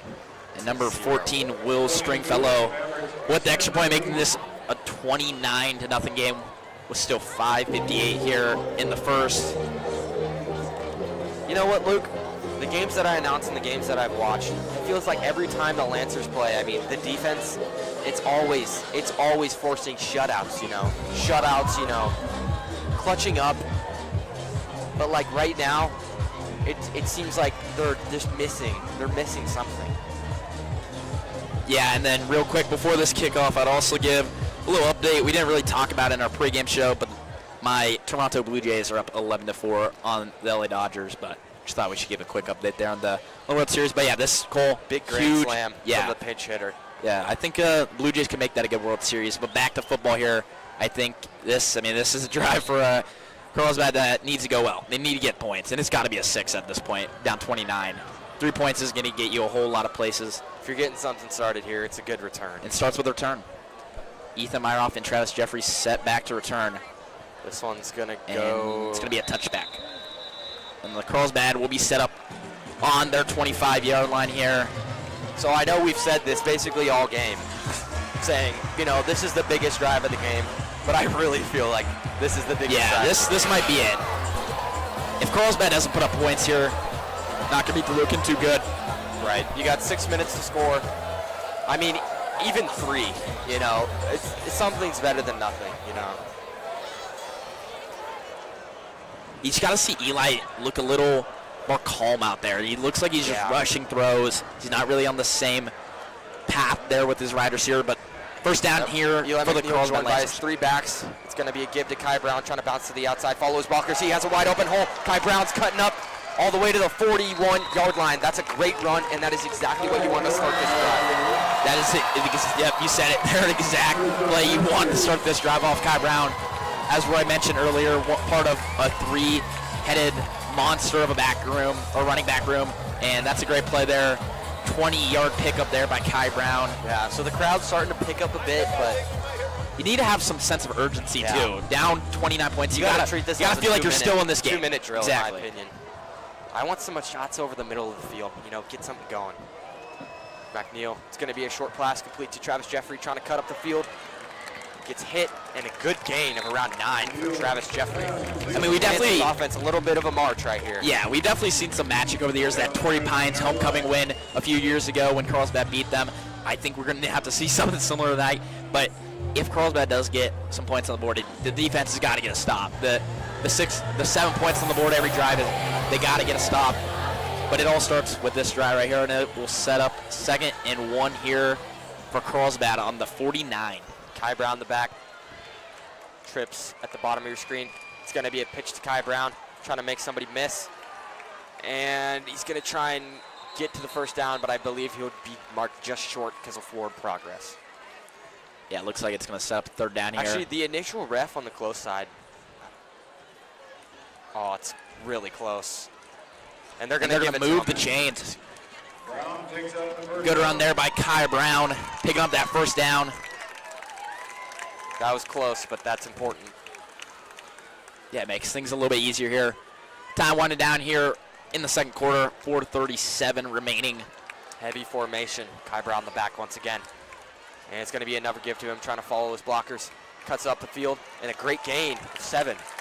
So the Lancers moving the ball. They're running the rock pretty solid right now. That's how you want to start out a drive. Just got to start getting the ball, getting some momentum, start driving the ball. They haven't really been able to convert any first downs the whole game. So I think being able to actually get some good plays going here, it's going to be big. And a good little run there by Kai Brown. So it all starts with this drive, but man, the Lancers, I mean, they have all 3 timeouts. If they score pretty fast here and could get the ball back. Punt. Okay, Kai Brown cutting up the field, gets the first down. Great run inside 35. Yeah, another great run there by Kai Brown. Almost in the red zone there for Carlsbad. And it will be another first down. Trent Kellis, Darian Webb, Ian Wald check in. I want to see Eli sling it with some confidence here. I want to see it. We haven't seen a deep ball that has worked this game. We saw a deep ball that was thrown to the other team, but right here, I want to see him sling it. Yeah. Sling it with some confidence, too. I like Travis Jeffrey one-on-one at the top of the screen. You like that, Luke? I do like that. But I wouldn't be surprised. I like Darian Webb, though. Get him involved in the game. Darian Webb, jet sweep, trying to bounce out to the outside, and gets back just to the line of scrimmage. Yeah, they get him involved for a gain of nothing there. I don't mind it. I mean, Darian Webb, we've seen him be open a few plays this game, but once the ball is in that dude's hands, gets an absolute stud there, and only a junior, too. Yeah. His ability to make and Travis Jeffrey is really good. 2 former J. Sarah boys. Once the ball is in their hands, a lot of good things happen, and they just haven't been able to make a lot of plays in this game. So that's a 2nd down and 10 here for the Lancers with 3:22 remaining here in the 2nd. McNeil in shotgun. And false start. And it is going to be... I think this one might be a false start by the Lancers. I think it's going to be on number 53, Dane Baptier. See some frustration there on him. So I don't know. It's going to set up, 2nd 15 here. Yeah, self-inflicted penalties, as Roy always says, not very good. So, I mean, this Lancers team going into this was one of the most disciplinary teams. I mean, the games that I watched, I saw very few to little penalties, but, I mean, I've already counted, 6 or... Yeah, a lot. McNeil drops back, trying to dial something up. It's going to be a screen caught by Darian Webb, trying to make a man miss, makes a man miss, gets to the 30, and gets to the first down. What an angry run by Darian Webb. There you go. You get the ball in Darian Webb's hands, and he makes a play out of it. Really good play. It looked like Eli McNeil was almost going to get tackled there in the backfield, but turning something out of nothing and a huge pickup there on second and 15. That was a really big conversion on a second 15. Yeah, going to say a 18-yard pickup there. I mean, this is what LCC has been doing the whole game. They've been drawing that initial screen, then flipping it the other way. And Carlsbad took a play out of their own book and did just that and got the first down. Yeah, I mean, points here totally flips this game. It's a rivalry game. You're never out of it until the game's over, but sets up a huge first down here for Lancers. Eli McNeil in shotgun. Motion Darian once again. And it's going to be a fake draw. Eli McNeil trying to make something happen with his feet. And not a lot. Maybe we just gets back to the. We get to see his legs. There's something that we know, really fast kid, but absolutely nothing there. Set up second down and 9. Interesting play call on this whole drive. I mean, Kai Brown and Darian Webb have been the stars. I mean. So. Yeah, interesting play call, but got to have a little sense of urgency here with a little bit of time winding down here. Second and 9, Kai Brown there in the backfield. McNeil in shotgun. He's looking left, fires a quick pass over the middle of the field, caught by Ethan Meyerhoff inside the 5, trying to reach for the goal line. Touchdown! And that is exactly what we need the Carlsbad to maybe flip this game around. Got tackled there way ahead of the touchdown. But wow, what a play there by Ethan Meyerhoff. And a good throw by Eli McNeil to put up 6 on the board. Now making this a 29-6 game. And Beckham Flappini is now on for the extra point. That a great play there by number 3. Very key drive in this game. And the extra point will be good. And looks like a flag. So I think this one's on the defense. I think this one's going to be encroachment there on the defense. Let's see. What a play by Ethan Meyerhoff nonetheless. You know, he was tackled inside the 5, then forced his way into the end zone. And, you know, that play might be bigger than you think. Yeah, that could be a huge play. That is going to be encroachment on the defense. They're waiting on Coach Mack right now. Coach Mack might want to dial up a 2-point conversion as he's down. And it looks like they are going to go for a 2-point conversion as Travis Jeffrey and the whole offense goes back onto the field there. Yeah, this is a big 2-point conversion. They are up 29-6, so you know you do need to get that extra point back here. I mean, you saw LCC go for a 2-point conversion, fake up 20. Cole, I think if you get it here, it's just like a little bit of a flip here. I mean, obviously, it's still down by a good amount, but a 3-touchdown game. But if you definitely look at a little better than a 4-touchdown game. If you look at it, Luke, right?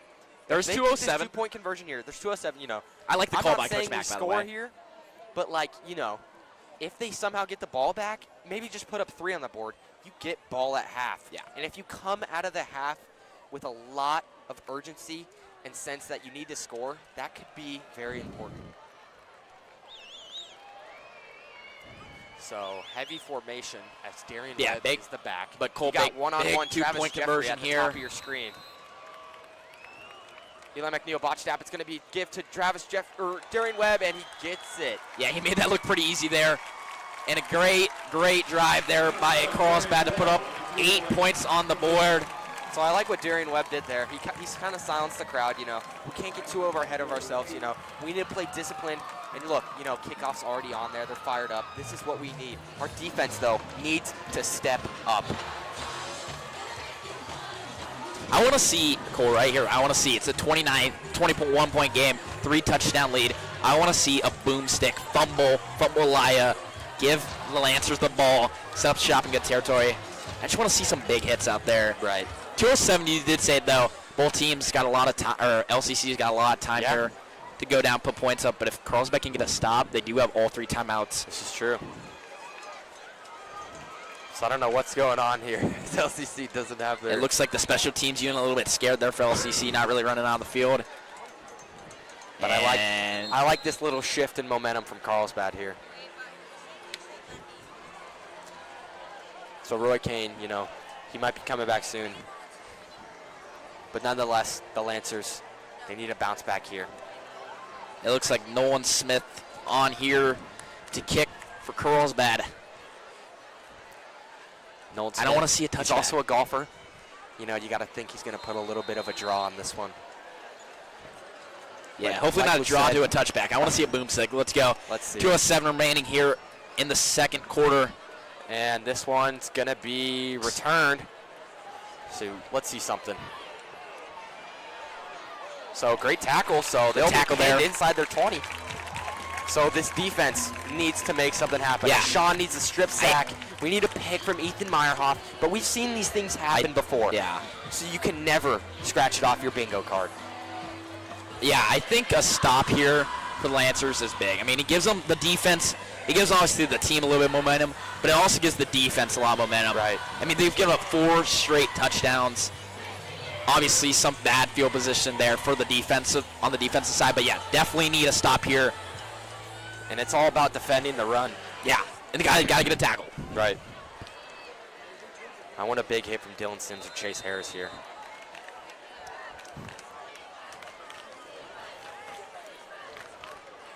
So Quinn Roth is going to be passing this one. Tries to fire someone across the middle and another wide open receiver. But he does get out of bounds. Good tackle there by Sky Schaefer. But once again, I mean, Lennox Marucci is just wide open. Yeah, I feel like we've been calling his name a whole lot, and it looks like the clock's going to continue wind down here.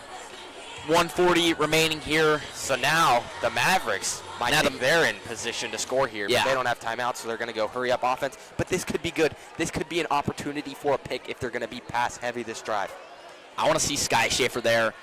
Safety, make a big play here. Roth drops back. He's looking for a back shoulder fade, and he gets it. Another pass to Jackson Majori. Yeah, good ball there by Quinn Roth. He's honestly just having a pretty good half himself there. Yeah. Coverage there by Travis Jeffrey. So he got out of bounds, but just stopped the clock. But now if you're Carlsbad, you might need to be thinking here, we can't let him score here. Yeah, coverage has got to be a little tighter here. Can't let those 10-yard gains, especially with no timeouts here. Already drove the ball almost 20 yards. Again, I've been paying attention the whole game, but are we playing more man or zone? It's looked like a little bit more zone tonight. Yeah, so I like switching up to man. I mean, you gotta put bodies on bodies. You gotta make something happen. So Roth in shotgun. So under pressure. He's gonna hold on to it and just throw it away. So great pressure. And I don't know if people saw that, but that was a major hold by number 75 on a Sean Cranford. And the Mavericks get away with another penalty. And I feel like, Cole, that should be intentional grounding there. Yep, and they're going to throw intentional grounding. Huge penalty there against LCC. And that will set up 2nd and 25 now. Yeah, there was I don't know, I think he just got rid of that ball there, but he had absolutely nobody there. And in his path, but yeah. Yeah, so a penalty goes the Lancers' way. Look at that. way. You get in the backfield and you make good things happen. Now, is there a 10-second runoff? Or is that just college? I believe that's only college. Yeah, 1:16 still remaining here, and I gotta think, Cole, if they get make it a 3rd and long, Carlsbad's got to use one of their timeouts here, but sets up a big 2nd down. All right, LCC quick to the line. Quinn Roth alone in shotgun. He's dropping back, looking across the middle, and it is going to be caught once again by Kobe Herman, who makes a man miss and gets the first down on a 2nd and 25. And that is going to be a 30-yard pickup. LCC going to get the line really quickly there. So they're going to try and call play here, but there's going to be a timeout from Carlsbad as, you know, our defense, man. I mean, you see these crossers across the middle of the field, and it's almost like we have nobody there in zone. Yeah, that was a little bit interesting recall. I don't know if you saw it there. Number 0, Travis Jeffrey, actually blitzed there. He almost got in the backfield, but a good ball there by Quinn Roth to get it out quickly. But now LCC got the ball on Carlsbad's 39-yard line. It just seems like whenever Carlsbad's defense can put a good play together, the next play there just goes right to LCC's way. Agreed. And she's good play calling at the end of the day. Coach Jose Moeller obviously there. Yeah. As Roy said, with the Left Coast Athletics, putting together a pretty good game plan in this one. Right. And also Rocky Cummings being out, you know, that drastically impacts the middle of the field, which you see a lot of these passes being thrown to.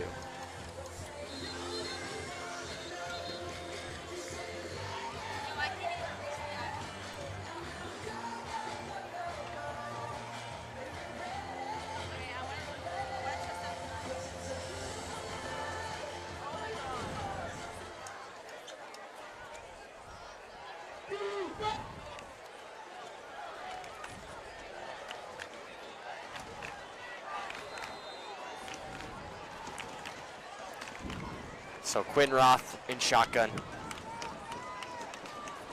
I feel something big coming here. Roth fires a deep pass across, and an incompletion. Good coverage by Tad Mitchell. Good to see Tad Mitchell there. Good coverage there, sets up second down. I mean, I don't know about LC's kicker a whole lot, but this is not the easiest field goal. It looks like it would be around like a 52-yarder. But again, like you said before, every time something goes in Carlsbad's favor, the very next play. Who knows? So this play, this is a big play. This is a big play. And then the next play is even bigger. A huge second down here. Yep, Roth and shotgun once again, as we've seen tonight. He's dropping back, fire. So, oh my, almost intercepted. Right off the hands of Connor Nichols. I mean, obviously you can't get. Would have been an amazing. It looks like Carlsbad wants the crowd to get a little bit loud here. I mean, you can't really get mad at Connor Nichols for dropping the ball. I mean, as a D lineman, your job's not. As a job, can that ball be placed any better for him? I don't really know where Quinn Roth was throwing that, but get in the backfield, causing him to make a little throw on the run, sets up a huge third down. You saw Connor Nichols. Did he drop back into coverage? I have no idea. Help the middle of the have field. no idea what he did, but huge third down for Lancers defense. Crowd starting to show a little bit of emotion here. There's two receivers at the bottom of your screen. He's going to fire a long shot down the field. And it is going to be. What an amazing grab. And there is a flag there on the 40-yard line. I don't know what the flag could be. Great coverage. Yeah, great coverage there by Ethan Meyerhoff. An eligible man downfield on the Mavericks. So there is a momentum shifter.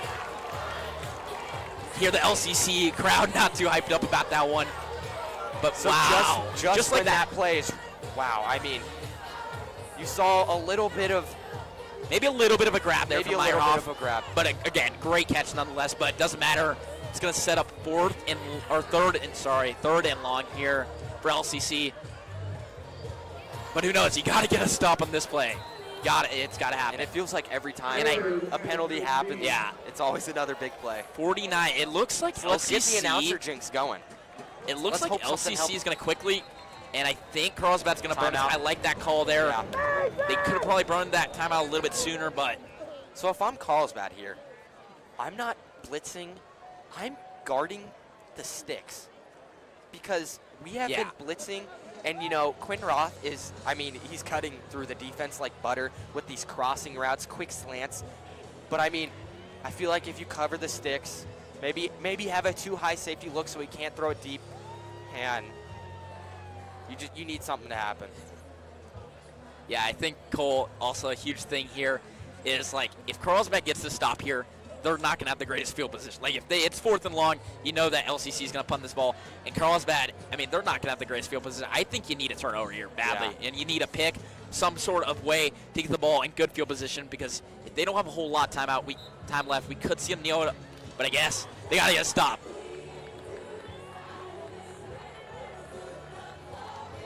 Third down and 15 here. I want to hear the crowd get a little hyped. It's been quiet tonight here. This loud crowd to get fired up. I want to get the loud crowd to get fired up. But huge third down, 44 seconds remaining here in the first half. Quinn Roth and shotgun, 3 wide receivers to the bottom of your screen. And it looks like Carlsbad brings pressure, under pressure, and throws it away smartly. So the Lancers force a punt for the first time in the game. Great defensive drive there. I don't know about you, but I saw another hold on a Sean Cranford once again. And the special teams unit is going to come on here to the field. Number 5, Jackson McYori, going to punt it away. So another timeout for Mack, as I don't think they were ready for the punt. Interesting. Yeah. But that timeout, that could be a big timeout there. 40 seconds left here. Not a whole lot of time.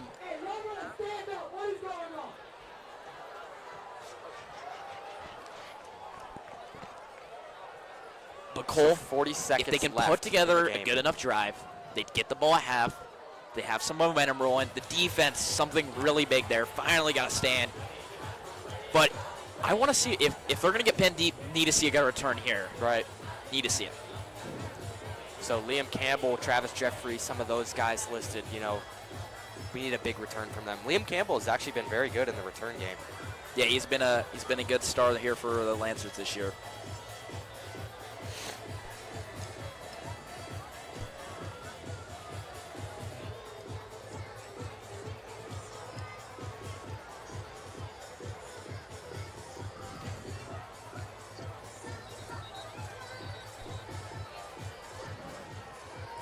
So it's great that the Lancers forced a punt here, but we're going to need maybe, even 3. You know, we've seen our kicker last game against Mission, 50-yard field goal. And it looks like they're going for the block punt. Not a single. I like nope. Call. I like the really call like here. This call. Hey, they got to get it, though. Or it's going to be pinned deep here. It's going to be a fake punt, and oh my goodness. It is going to be a touchdown on a 4th and 15 fake punt. And it is going to be a 44-yard touchdown, fake punt there. Out of all the stuff that could have been drew up that play, did not expect that. I mean, I don't. Yeah, I don't really know what to say. Wow. Yeah, that was not really expect that one to come out there. Me and Luke, we don't want to laugh, but yeah, that was. We're a little bit in shock here, ladies and gentlemen. Yeah, I mean, obviously the defense puts together a great drive. They go for the block punt. And I mean, they have been the wrong is call, pulling but out all of the tricks. Yeah, they pull out another one. Yeah, not a lot to say about this first half other than it has not gone the Lancers' way at all. So me and Cole have been saying once one thing goes their way, they just find a way to punch themselves in the mouth. So once again, I mean, LCC, a gutsy call, very gutsy call. And I mean, it would have been insane if they got the first down, but he took it for 6. Yeah, a lot to talk about in the second half. 28-point game, 33 seconds remaining here. Yeah, so back to another 4-score game. I mean, I think they were hoping for a little bit Michigan there on the botch punt, but sadly did not work. I honestly don't mind the play call there, though, even though it didn't work out. It wasn't the it was the right play call. Mean, but you gotta expect something like that with LCC. Go into that, like with the direct snap to Ryan Scully, or did they audible that and they saw Carlsbad bring pressure? Yeah, I don't know. Interesting play call. So this one is going to be another touchback. So the Lancers, 33 seconds left to go in the first half. Maybe they dial something up. Who knows? But yeah, it's definitely a quick way to suck the life out of a crowd. But yeah, there's still 33 seconds left. So let's see if Coach Mack and the boys can roll up together a pretty good drive here. So I guess that's just the story of the first half. Yeah. That play pretty much sums up what this game's been so far. No way around it. But man, I need our crowd to get fired up. Yeah. You know, like those playoff basketball games that we had when I was a sophomore, man, those were electric. You know, you can't do that. But we need to get the crowd fired up. And it looks like Carlsbad's just going to kneel it. Not a bad decision at all. Very difficult. So first half to watch there, and I guess me and Cole will stay on the mic here. But we will see the Lancers go out there. And after the first half, LCC will take a 36-8 point lead. Me and Cole will hop back on with 5 minutes remaining here in intermission. But yeah, tough first half. I guess we'll dive a little bit deeper, but we will now head off the mic for a little bit. Before we go, you know, what do you think Coach Mack is going to tell these guys? Oh, yeah, sorry, right before we go. It's a 28-point game, a four-possession game. I think you need to come out firing. It needs to be quick drive. You need to have a sense of urgency. And if you don't score on that first drive, it's over. So it's all about that first drive and then making a big play after a big play. But, yeah, definitely a lot you got to talk about. And I agree with Luke here, and we will see you guys shortly. Yeah.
Carlsbad West.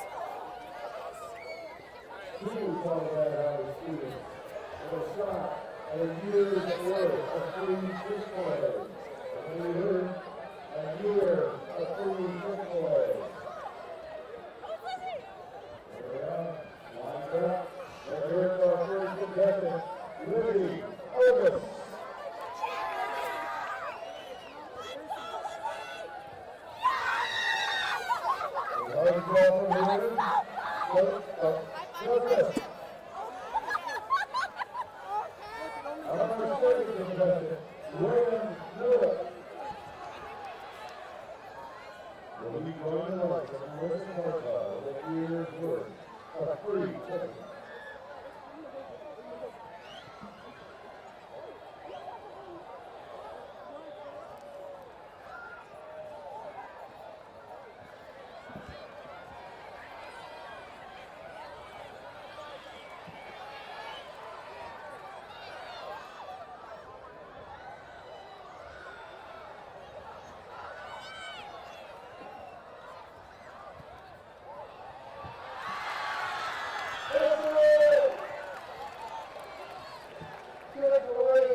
We got to point out our senior loud crowd leaders and give them a big thank for all they do on Friday nights and everything else Carlsbad High.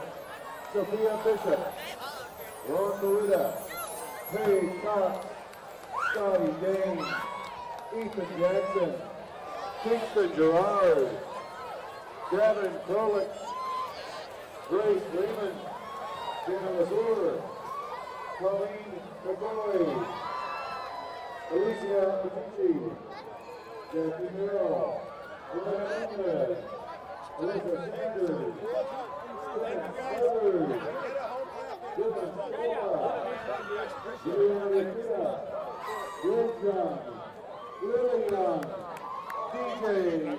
All right, ladies and gentlemen. DJ Ryan Muska. Thank you, all seniors. Yeah, ladies and gentlemen, here we are, start of the second half. Carlsbad down 36-8.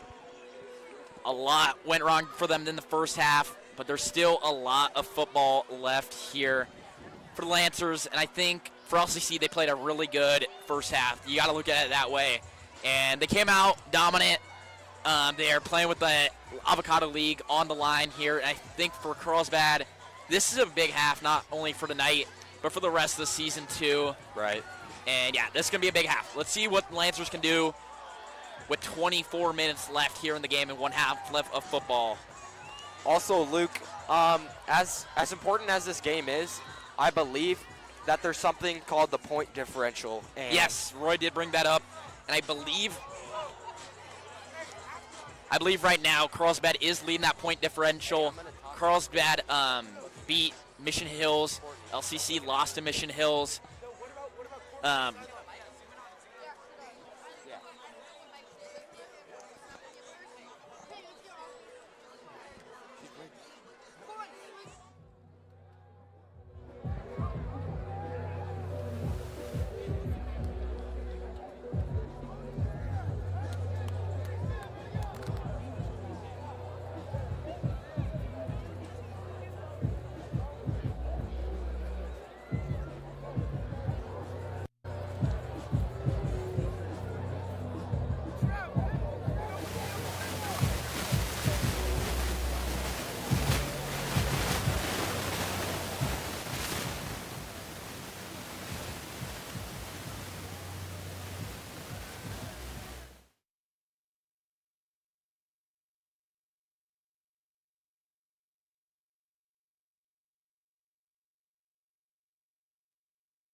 Sorry about that, guys. We had a little bit of technical difficulties for that interview, but I'm sure those two contestants are fired up. You know, Will Millette getting a free year of Chick-fil-A. I mean, yeah, we might have to use them. But yeah, we did, Cole, right before that. Those issues there. We did talk about the point differential, and I was saying how Carlsbad was leading in the point differential. Carlsbad beat Mission Hills. LCC lost Mission Hills. But, I mean, if the score held right here, I really don't know how it would go, because assuming Carlsbad beats Del Norte, Mission Hills wins out, and LCC wins out. Right, but it's a little bit of hope. It's a little bit of hope. They do need some magic here in the second half, though. They still got a lot of time left here in this football game, but Carlsbad will receive the ball. Like you mentioned earlier in the game, 28-3, Tom Brady in the Super Bowl with the comeback. Yeah, why not 36-8? Why not? Why not? But, I mean, can we talk about that North Texas game that just happened on a Friday night? I know, some good college football games on great tonight. College football games. Excited for tomorrow and Sunday. I mean, I don't know if you guys heard our pregame, but we talked about some good takes slates on there. So I recommend that you guys watch that because, I mean, we had a blast. Super fun. Yeah, our first one here as seniors, and then this is me in Cole's last game and Roy's last game announcing a high school football game. So pretty emotional. I've been doing it for 2 years. Roy's obviously been doing it since he's a freshman, but and I got called up from the bench. Yeah, pretty much there for a few games, but it's been super fun. And it does suck that the Lancers aren't winning right now, but it doesn't mean that us two in the booth can still have some ball talk. Football at the end of the day is a great sport, and we're lucky. Me and Cole and Roy are lucky to be able to watch it and be able to announce it. So right, and hoping for some you guys Carlsbad. are with us. You guys got the best seats in the game. Yeah, you can never go wrong with a good seat there on the couch. So that's where the best, that's where the best football's watched. But yeah, still a lot of football left. To see if Carlsbad's got some grit in them. Let's see what they're made about here as an 8-0 team. And Jackson Migori is on to kick. Good to see, though, the loud crowd is still packed there and didn't leave here. Yeah. Huge half of football left. So a little squib kick, and this one is going to be returned by Darian Webb. Hoping for a good return. Darian Webb cuts up back. So okay field position for the Lancers, as I just saw that O-line getting fired up. So maybe this is the drive that gets us done. I saw Cash Burkholder. He was fired up, and that makes me fired up. So let's have a good rest of the game. Yeah, I mean, you're in a rivalry game. You should be always hyped up, amped up, no matter what's going on. And no I matter think the that's score, what no they matter missed. the I think that's score. what they missed the first half. They had no energy that first half. Right when they make a big play, we kept saying it. LCC would do something to punch them right back in the mouth. Right. But first down and 10 We here know for what the these Lancers. boys are capable of. Eli McNeil on shotgun, joined by Kai Brown. It's a give to him. Pitch back to Travis Jeffrey. Tries to make a man miss. Cuts back up the field. And maybe right back to the line of scrimmage. I mean, you like to see a little bit of trickery there, but obviously got a nothing gain or no gain there. It's going to set up 2nd and 10 for the Lancers. You got to see Eli. I mean, you got to see the offense for the Lancers just move with efficiency and gotta move like they're in a 2-minute warning, no matter how much time's left in the game. That drive that they had when there were 6 minutes to go, I mean, yeah, gotta replicate that. That was what we saw all season.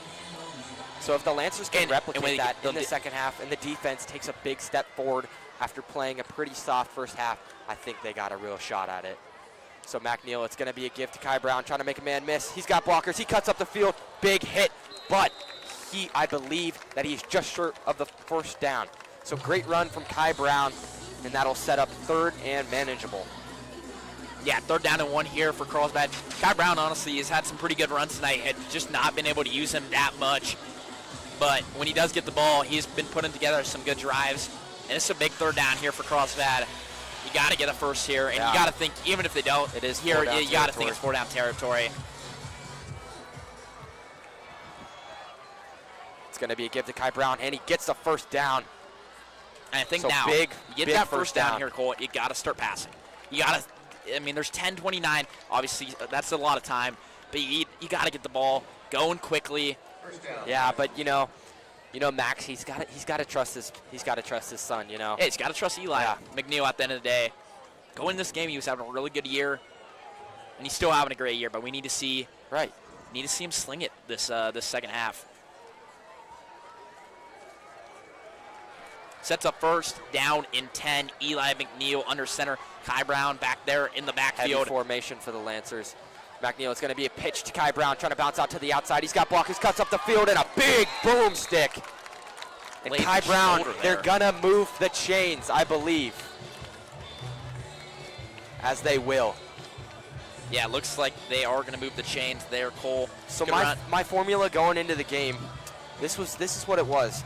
Let McNeil lead the offense, rely on their defensive stars to get key stops, and play disciplined football. And the opposite kind of happened with that, Luke. You know, McNeil. You know, I believe he's played a pretty solid game besides those picks. And I think if they keep this run game going, they got something going for them. So McNeil, play action, trying to draw something up. Fires across the middle of the field, and it's going to be caught. Wide open, and that is just what this Lancers team needed. And that should get the crowd hyped up there. Great drive, great ball there by Eli McNeil. There we go. We see him finally sling the rock and have Travis Jeffrey wide open. That can maybe switch the momentum. But what a drive there to start off the second half. Again, there's so much time. What a great play by Eli McNeil. He was super poised in the pocket and fired a perfect gunslinger Julian Sayin deep ball to Travis Jeffrey, who was wide the heck open. And the extra point is good there by Beckham Flippini. And wow, what a turnaround drive. Obviously, if you guys were tuning in there the first half, Carlsbad had them at 4th and 15, and LCC ran a pretty surprising fake punt there, and it worked out. I think LCC had some interesting play calls that definitely worked out there for them in the first half. But nonetheless, great drive there by Coach Mack and the boys. And it'll be 36-15 here with 9:21 remaining here in the second half. In my opinion, now you got to get a stop. You got to get a stop. That is key one to start the second half. I mean, if you don't get a stop, you need to keep that offense going. And that is, I mean, that's not how you win football games, man. Your defense has to come up big in games. But, man, I mean, I can't compliment Eli McNeil enough on how good that deep ball was. And this is what Carlsbad has been doing in the past. These past 8 games, I mean, Eli McNeil has been drawing up perfect deep balls down the field to Ethan Meyerhoff, Travis Jeffrey, and sometimes Jarian Webb. So I say if they keep this going, they got something to work with here. And Cole, I think you said there during a halftime break, Carlsbad just needs to force some fumble, like a fumble interception, no matter what it is. They got to force some Squib magic. kick. And a little squib kick there. This one's going to be returned. And big great hit tackle there by from Chase Harris. Didn't really say his name a whole lot. The new Carnegie Mellon commit. I feel like we can say his name in the second half, him and Ashawn. Right. I mean, Maybe those some were the good key things. players that I had going into this game on defense. I mean, we've mentioned Rocky Cummings. You know, it really sucks that he's not playing because he's such a absolute key stud player there. on defense. And, you know, LCC, they've been completing these shallow crossing routes. And that's where Rocky Cummings is. Yeah, so this is a big drive. This is right huge here. drive for Quinn Carlsbad's Roth defense in especially. shotgun. Got to get a stop. Motion man Majori. And it's going to be a give. Bounces to the inside. And a great run stop. Great. I don't think feel like I don't didn't think we've see seen that that a whole all game. lot. I didn't really see who got the tackle. It looked like number 31. Yeah, but good. Nonetheless, they're a good stop there. Great tackle from Connor Nichols. Yeah, setting up second down and 9 here. And we're celebrating this like it's a TFL, but, you know, as you've seen in this whole game, I mean, these run plays have gone for like 40, 50, 60 yards. So, yeah, great, that was the whole problem, run was stop tackling, right but huge second down here for LCC. 8:40 remaining here. Quinn Roth in shotgun. He's going to look to the right, fires a quick pass to Majori, and it is going to be caught again. Looks so he might be a bit short. I think he is a little short. It looks So like he's a little bit short on the initial spot. Unless they're going to move the chains, I believe. Wow. So you see, there's a lot of quick passes from Quinn Roth. You haven't seen the deep ball Majori. Yeah. And the only deep ball you saw got called back for an eligible man downfield. Yeah, a lot of quick balls. Haven't seen his deep ball a whole lot this game. And I would like to note real quick, Travis Jeffrey taking off the play there. A little frustrated. Number 14, Callum McFarland taking his spot there in the bottom right corner. Want to see some plays there out of the kid. But I mean, you can't blame him. You know, Travis Jeffrey needs to man up more, and if Callum plays physical right here, he's got it in his genes, you know. Another quick give. Roth is going to step back, fires the deep ball across the field. Tad Mitchell in coverage. And great defense. No flags on the play. That is what you call lockdown coverage, baby. That's good defense right there out of Tad Mitchell. We saw them target him a little bit, but there we see that deep ball. Good coverage by Tad Mitchell. So I mentioned Callum McFarland. A little bit right? underthrown, by the way. Right. I mentioned Callum McFarland. Like I said, he got it in his genes. His cousin, Michael Wilson, wide receiver for the Arizona Cardinals. You know, that game on, I believe it was Thursday Night Football. Might have been Monday Night Football. When the Cardinals played the Seahawks, man, that kid had an amazing one-hand grab to keep the drive going. Yeah, Michael Wilson's. And I got to compliment him, man out of Stanford. And let's see if Callum can keep playing his heart out as Roth is in a heavy formation in shotgun. And it's going to be a quick give and bounces to the outside. Got to make a tackle here. A lot of green and grass he keeps moving the ball as that is a 20-yard gain on a 2nd and 10. So, I mean, I feel like we've been here before, you know, seeing the run. Just absolute dominating. Yeah, great run there by Kobe Furman. Feel like we didn't say his name a whole lot there in that first half, but picks up 20 there on 2nd down. And LCC is now set up shop in Lancer territory. So LCC, they're calling a great game. Yeah, offense has been rolling for them. Gotta hand that to them. You said there. Roth in shotgun.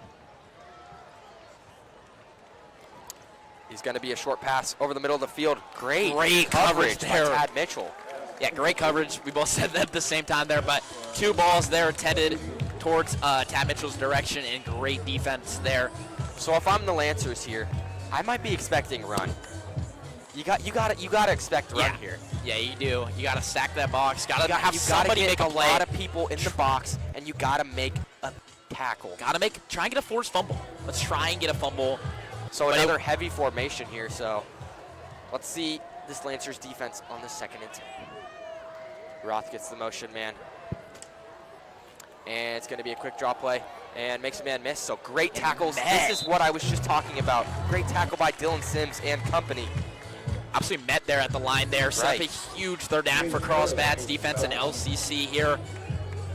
I wonder, Cole, if this is 4-down territory here for LCC. You gotta think I feel like the way that Jose Moeller and this super gutsy. Yeah, 100%. They're up 36-15 with 7 minutes to go in the third quarter. I mean, we saw them up 20 points go for a 2-point conversion, so I guess anything's possible with this LCC offense. So if you're Carlsbad, you got to get there in the backfield quickly here. Get in the backfield. 7:08 remaining here. Force an interception. Crowd finally starting to get into it. Baby. I think they know this is a huge play here. 2 wide receivers at the bottom of your screen. Lancers guarding the sticks. I like this. Roth drops back. It's going to be under pressure. Backfield going to be sacked. And that is exactly what they needed. Number 41. Number 44. It's going to be Mario Onigwet. Wow. Sorry with the botched last name there, but a huge play by Mario, and it did look like Trent Kellis there as well in the backfield. And that is exactly what you needed if you were the Lancers. So a really good punt as he turned this one end over end. And that's going to go. And it's going to take LCC bounce. And Carlsbad is going to all the way down at the 1 on the 1-yard line. But still, nonetheless, they got to take away a lot of positives out of that drive. What a great stop. That is exactly what you needed. Great play by Mariano. I mean, he got in the backfield pretty quick, got him under pressure, and a loss of 10 on that play. What a great play. I mean, got to have this offense be disciplined, and you got to put points on the board right here, right now. This is their time. If Carlsbad gets points here, you got to start to think this game, you got to feel like the momentum is going to shift a tiny bit. But this is, again, a huge drive. Again, we've said it the whole night, but this drive honestly could also be the game.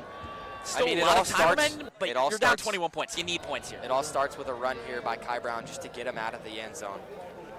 I wouldn't mind a 98-yard crib call here from Kai Brown. We've seen Kai Brown break off big runs before. So pre-snap motion, and it is going to be blown dead. It might be an illegal shift, maybe. I feel like false start.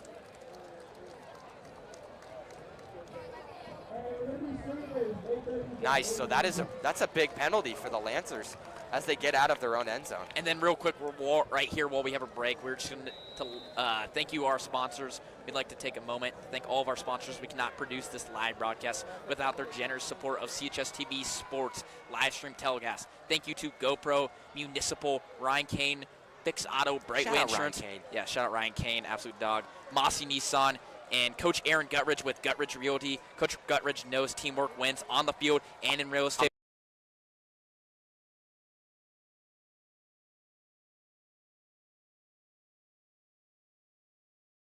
That helping Carlsbad families find their home field advantage. You know, thanks, Coach Gutt. You know, all of our sponsors are featured on CHSTV's website at chstv.com, where you'll find links to their respective websites. Once again, thank you for supporting our broadcast. Yeah, and then real quick here, thank you again to Municipal. They sponsored that pregame show. Absolutely awesome by them. Love them, helping out the community, and it will set up a first down here for Carlsbad after a great run by Kai Brown. So Kai Brown, the back, joined with McNeil once again. And it's going to be another give to him as he's hit hard. So a gain of around 1. I don't mind the run real quick. I don't mind it either. But I wish we've seen him throw that deep ball. You got to watch the clock as well. Yeah, you gotta have that sense of urgency. You got to get something going there as you see the loud crowd all hyped up here. I would also like to intervene, you know, those guys at Municipal, you know, Harry and AJ, they put a lot of faith in us, Luke. Yeah, they did help us out a lot. I mean, originally it kind of seemed like they were like, oh, you know, we believe in you guys, but you guys got to make a lot happen. And they believed in us. They hooked us up with the gear. And shout out to them. So heavy formation for the Lancers. It's going to be a pitch to Kai Brown, trying to follow his blocks. And pretty good gain for Kai Brown. Sets up third down and around 3. So these pitch plays have been working pretty solid. I mean, you see Nathan Allen pull, and I mean, he sets up some pretty good blocks. You got really good blocking wide receivers, but this LCC defense is also playing really disciplined, you know, making people miss, hitting people hard, and this is a big 3rd and 3 here for the Lancers as the LCC crowd is getting fired up. Eli McNeil in shotgun. Going to be another give to Kai Brown, and he's going to get mad. I think you got to go for this here. This is, if you don't get this here, I mean, as much as you want to trust your defense, you've seen and Eli McNeil's going to. It looks like the offense is going to stay there. And no, the offense is going to come off the field. So McNeil a little bit fired up there, but. You know, he's the coach at the end of the day. He's got the game plan. He puts faith in his defense, you know. We did see that sack, you know, first of the game. As they call a quick timeout. Carlsbad's going to use time. I want to see Carlsbad go for this here. I think if you're LCC, it's a very good team. I think if you give them the ball back up 21 points, I do not think Carlsbad will have the greatest chance to come back. I think if you go for it, you're having faith in your quarterback to get the first down, and you're having faith in your offense. Because if you're at the end of the day, this is a big drive, and I think you got to go. You think you got to go for it. And you know that is LCC's offense has been moving the ball all game. That's very important as well. But you got to pay attention to the clock as well. There's 3 minutes and 50 seconds. Yeah, in the 15 minutes left. And you don't want to give them the ball back, especially how they've been running the ball. And if you can chew clock all day, your time's going to run out. You're not going to have time to score. So I have a feeling we might see the offense stay out there after that timeout call. We'll see Kai Brown go out there. Yeah, I think we're going to see the offense. But I don't think you can just run up the gut here, Cole. I think you got to pull some trickery, and it's got to work. But here's what LCC's expecting it up the gut. I like Darian Webb, short completion, short slant over the middle, just to secure that first down. Get the first, Get the first, and then start moving the ball. He has been such a key player these past few games. You know, he took off for that long run against Mission 2 weeks ago. I believe that was like a screen pass. And, dude, if that man... Dude, his yards after contact, his yards after catch, it is unheard of. So the Lancers fast to the line. I like the play call. Yep.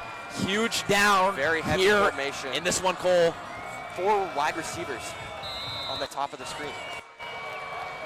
McNeil motion man. And a little bit of a botch play. And a flag. It is going to be a false start here on the Lancers. And I think it would have definitely worked there, but... So now if you're Mack here, you've got a really big decision to make. As I believe And he's going to send on out, the punt he's team. going to send out Beckham Flippini, the punt team. Darian Webb is visibly frustrated, and I agree with him. Yeah, tough play there. I like it. I mean, I was saying a little bit of trickery there, and they did some trickery, but got to make sure your guys are set there on the front. And it will now set up 4th and 8. Right. And the punting unit is now on here for Carlsbad Lancers. So now that you didn't convert here, I mean, you got to imagine, as this one's going to be returnable.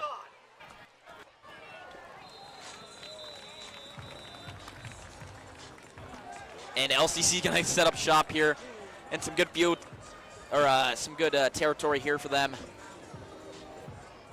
Yeah, you need a gritty end of the game here for Carlsbad. Yeah, if you know, they didn't convert on that 4th down due to a flag, but I mean, if you're not converting on that 4th down, it's got to be met with something that is equivalent to getting a 4th down. And I think a sack here, an interception, any turnover will determine the outcome of this game on this drive. Yeah, this is for sure. Carlsbad's going to need a turnover here. Right. And they're going to need a quick stop. Heavy formation. It's going to be a pitch to the outside, trying to cut up the middle of the field, and he's going to be brought down. So another good run defense by the Lancers. Yeah, good tackle there. Set up 2nd down and 10. The defense, I will say, Cole, here in the 2 drives, they looked a little more intense out there, hitting a little bit harder. Yeah, we saw LCC's offense. They moved the ball very well that first half. Got to credit them a whole lot. And honestly, their defense has been very good so far, holding a really good offense for Carlsbad, only 15 points. But yeah, this is you're going to see LCC start to stall out that clock probably a little bit. Right. Time winding down here So in the 3rd quarter. This is another run here, unless we've seen gutsy plays from their OC. So Rothen shotgun gets a motion man. It's going to be another draw play and another good tackle for a gain of 1. Sets up 3rd down here for for LCC.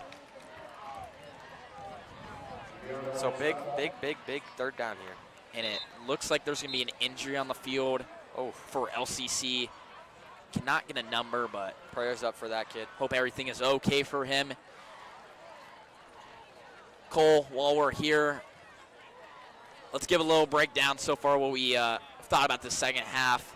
Obviously, Carlsbad has put up 7, LCC nothing so far here in the 2nd half, but still a lot has got to go right for the Lancers, and a lot would have to go wrong for the Mavericks. I mean, what are you thinking here so far with 2:37 here in the 3rd? I think it all depends on this play right here, if you're asking me. I mean, the offense moved the ball well first, and then that 2nd drive got stalled out by another penalty. And if you're trusting your defense, I mean, this is the play. A third and long. We've seen this before, 3rd and 9. And I think this right here might be the play of the game. You've got to guard over the middle of the field. You got to watch the deep ball as you see Callum drops back to be a safety. So I wouldn't be surprised if Quinn Roth takes this one-on-one shot at the top of your screen.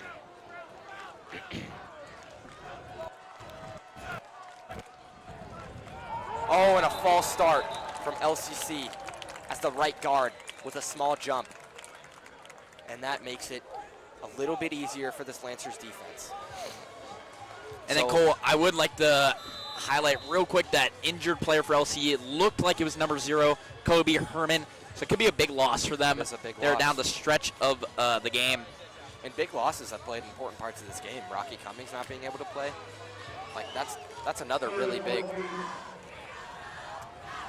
All right. Roth on a 3rd and 14.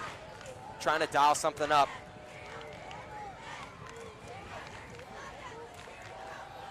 He's looking over the middle of the field. He's going to fire a pass, and it's going to be...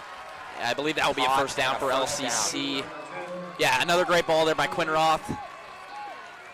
Gutsy play call there on 3rd down and long, but yeah, I mean, Quinn even Roth after the has false a great start, ability to throw over the middle of the field.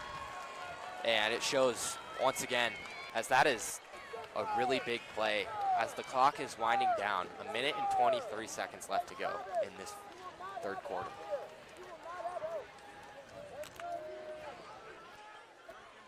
Yeah, 1:15 here, winding down here in the 3rd quarter.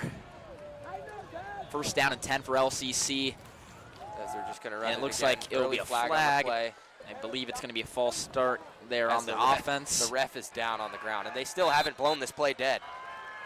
They let that play go for a long time, but I believe his forward progress was stopped about 5 seconds ago. yeah, I want to say that was a false start there on LCC. Yeah, it looks like this ball will be coming backwards. O-line. And yes, it is. It's the 1st and 15 here.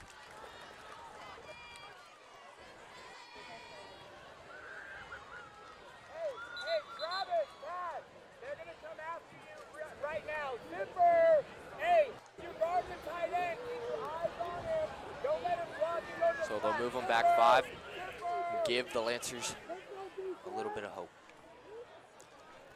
as something's got to go right for this defense.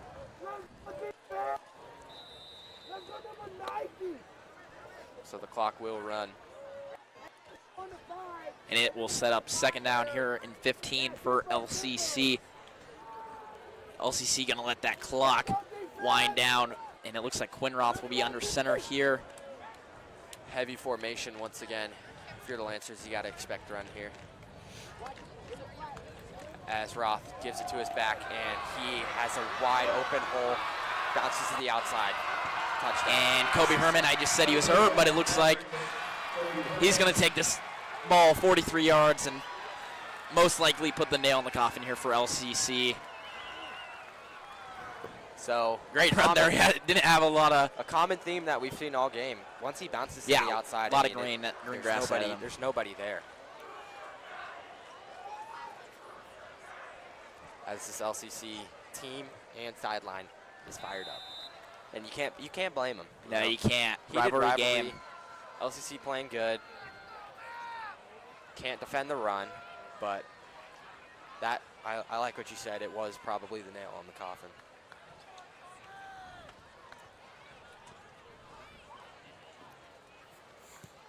And the extra point is up and good. And the LCC Mavericks take a 43-15 lead here over the Lancers and extend their lead back to 28 points. As you hear the LCC crowd get into the game a little bit. I don't even know what they're cheering. LCC something.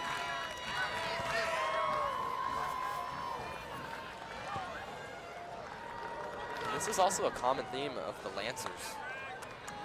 Yeah, Cole, I think this matchup, I'm hoping we see them again in the playoffs, because I'm assuming with this win, LCC will make the Open Division playoffs. We're not too sure how the seeding's really going to work out there.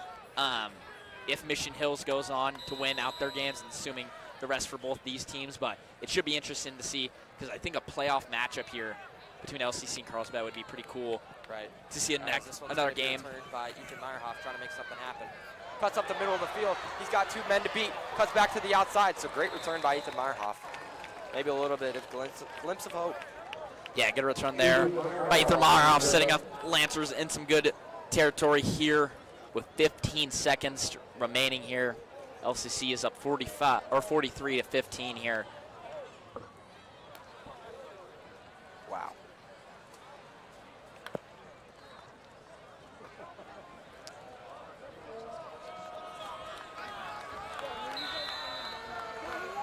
So Mack Neal joined by Ian Wall this time. And you got to pass. It's got to be super pass heavy this drive. So Mack Neal, quick pass, caught by Darian Webb. Makes the first man miss. Tries to stiff arm the second guy. Still on his feet. And then that will be the last play here of the third quarter. LCC is up 43-15 here over Carlsbad Lancers. LCC, Cole, I'm not gonna lie, has pretty much had complete domination. I mean, Carlsbad's had some slimmer hope, but even from the start of the game, LCC has just looked like the better team tonight, and Carlsbad just came out of the gates flat, and I think that was their whole problem. It's hard to come back and beat a team when you're down 22-0, and then even 29-0. But I do want to see, even though they're down 28 points, I want to see some grit out of this offense. See them put together good drives, play good defense, and just kind of go into this Del Norte game strong with some high hopes. Cole, what is some things? I mean, it's a 28-point game, but what do you want to see in the last 12 minutes of this game? I I want to see some shots downfield. Yeah, I think you gotta stop. That's worked for you all season. I mean, yeah, the Kai Brown run game it's not been bad tonight at all. Yeah, but now you gotta, around the ball yeah, here. you gotta let Eli sling it and try and make a little bit of a push to come back here.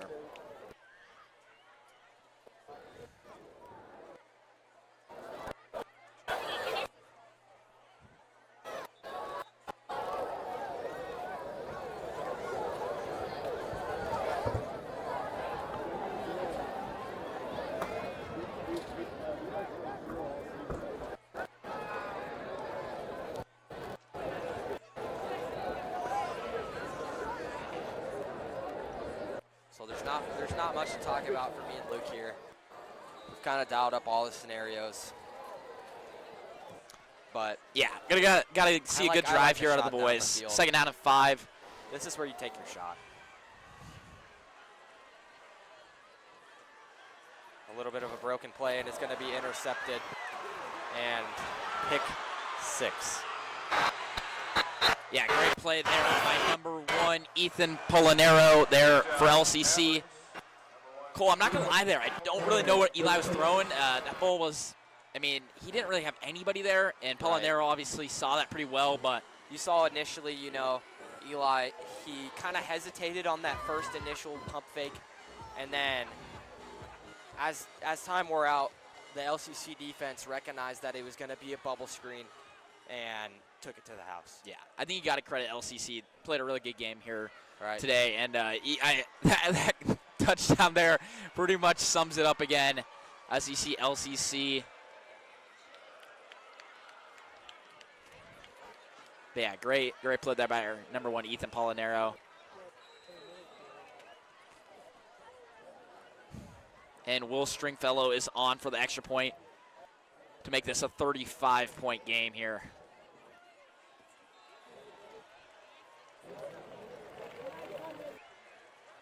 So I get you want short completions to get the drive moving, but I mean, I really like the deep shot there. I mean, you're in desperation time, and it's 2nd and 5. If it's incomplete, it's still 3rd down, and it's like that was the second nail on the coffin. Yeah, you gotta. I'm surprised by the play call there. They're not taking a deep ball, but at the end of the day, not much you can do. LCC just had a better game plan going into this game, and see if Carlsbad can finish this game strong, even though they're down 35. Yeah, just a masterclass here by LCC, and it looks like they will take back-to-back W's here in the Rotary Cup. But again, who knows? We could see them again in the playoffs. We'll have to see how that figures out. Still a lot can happen there for open division. But Cole, I will say it does look like Lincoln's going to be the consensus number 1 pick or number 1 team there. Yeah, Lincoln's but still, a great team. 2, 3, and 4 is up for grabs, especially after this game. So I think a question for Coach Mack to talk to his boys is how did we beat Mission like that, as Ethan Meyerhoff trying to make something happen. Bounces to the outside. He's got a few men to beat. And another great return by Ethan Meyerhoff. I believe that was the exact same thing. He got it to the 40. Yeah, another great run there by Ethan Meyerhoff. Showing a little bit of life in this Carlsbad team. But yeah, it is interesting. I wondered, that's a good point. I wonder how Coach Mack, tough loss here or not. Right. I mean, every loss in a rivalry game is going to be tough, but and how do you deal? It hurts even more. How do you, talk about that after you lose by multiple touchdowns? I think that's going to be. Mission. Yeah, and you beat Mission Hills. But maybe this is good for Carlsbad heading into the playoffs, honestly. Playing with a little bit of grit, a little bit of chip on their shoulder. Show that they have a chip on their shoulder still. So it's going to be a give to Ian Wall. Great blocks.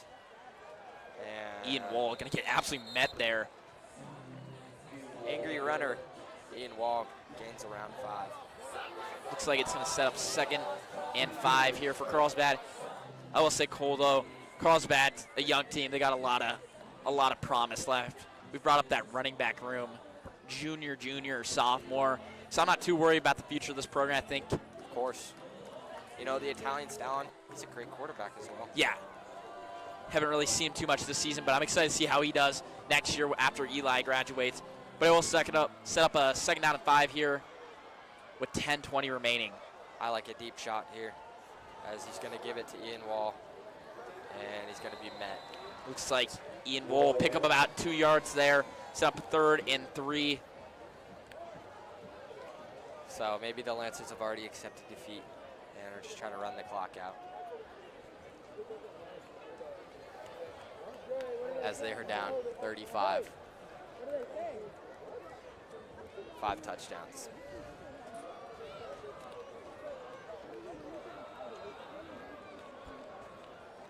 And Cole, while we're here, might as well just say Mission Hills won 56 to nothing tonight. Wow. Rancho Bernardo so good there, dub there. And Eli McNeil stepping up in the pocket, fires a quick pass to Travis Jeffrey, trying to make the man miss, and great gain. Good play there by Travis Jeffrey. Wow, Troy Kuhn. Yeah, good game though for Mission Hills. I mean, we saw their head coach officially step down there. They've had an interim head coach there for the last couple weeks, but a good win there from Troy Kuhn and the boys. So there at Mission Hills. 8-1, yeah. I'm still interested to see where Troy's going to end up going. Yeah, that is a big question. It's going to be a huge one. Surrounding the Dago football I think area. we could see him fall James Franklin, but who knows. And then I'll check the rest of San Diego and the rest of the Avocado League while we have a quick little break here.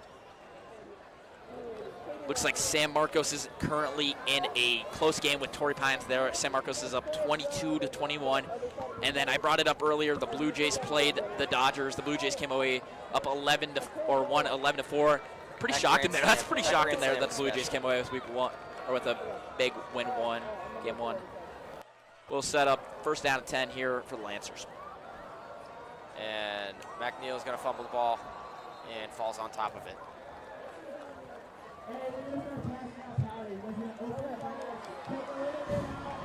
Yeah, sets up 2nd down here and 13 there.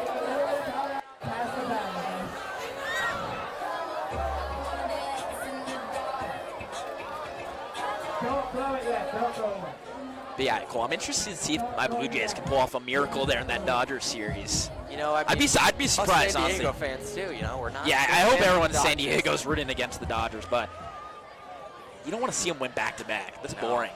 But that will set up here, 2nd and 13, 8:02 remaining.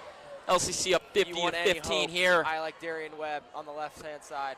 And he fires a deep shot, and it's going to be caught for the touchdown. Big hit, and that is going to be targeting. And you see flags instantly fly there. They're going to say incomplete there.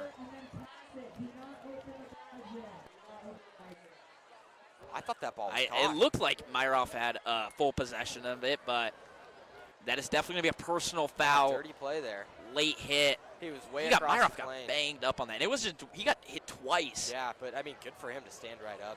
Yeah, good to see. He's honestly had a pretty solid game so far tonight. Yeah. 1 touchdown, few really good returns as well.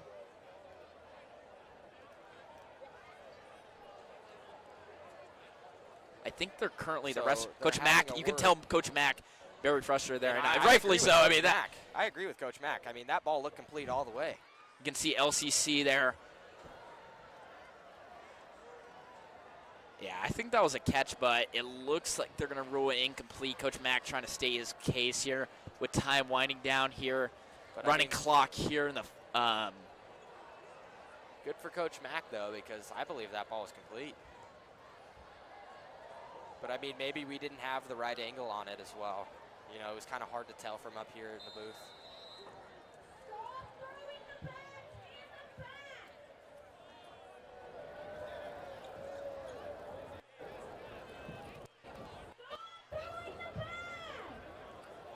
As the powder is having a little bit of issues in the loud crowd. And I believe they're just going to give the personal foul, and Carlsbad will be set up here on LCC's 10-yard line. So, wow, that clock. Yeah, clock wound down a little bit there. That entire time.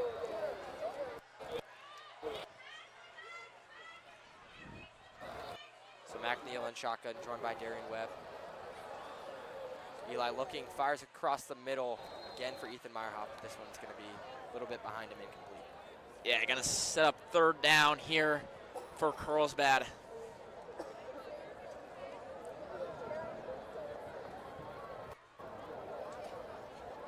Incompletion does stop the clock.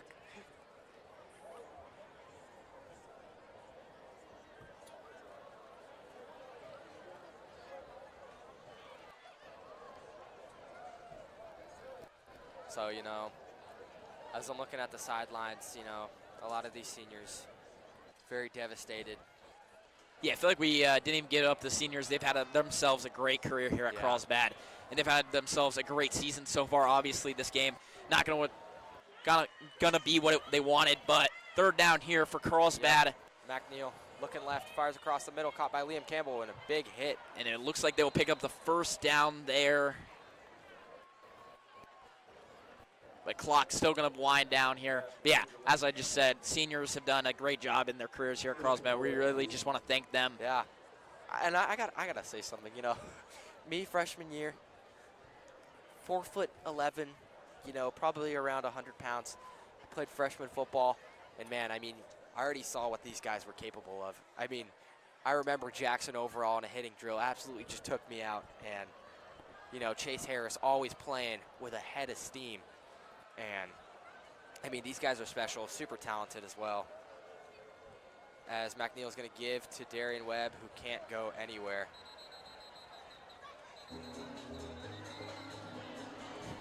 I think the play may have been blowing dead there. As you see the loud crowd about to go, and there's the powder going everywhere. Good to see the loud crowd still in the game. Yep. But set up second down and goal here for Carlsbad. So the LCC sideline on the other side. I mean, obviously they're fired up after the win, but I mean, the loud crowd as well. They're still excited. You know, they're having fun. Senior night. McNeil under shotgun. It's going to give to Ian Wall, who's got blocks in front of him, bounces into the inside and gets a touchdown. Yeah, good run there by Ian Wall. Good drive there from Carlsbad Lancers. I mean, a lot of time went off the clock right there. But I mean, people are happy. Yeah, I think we're just going to see LCC. I'm sure the football team isn't that happy, but. Yeah, I mean, at the end of the day, Cole, you got to think about it. It's a loss, but you still have a lot of games left in the season. Still got the playoffs coming up, and they do have a big game next week against Del Norte. Just got to move on and focus on the next game. Right. And the extra point is good from Beckham Flippini. And that extra point will make it a 50-22 game. Let's talk about Beckham. You know, an underground star. Yeah, transferred in from Oceanside. Right. He's honestly not been bad. I mean, starting kicker getting injured. Starting kicker from Torrey Pines, Calvin Ogawa, got hurt to start the year. And then this kid steps in. Yeah, we saw Beckham make a 48-yarder against Mission Hills, so good to see him out there. Clock continuing to wind down there. 2:35 remaining here in the last minutes here of this game.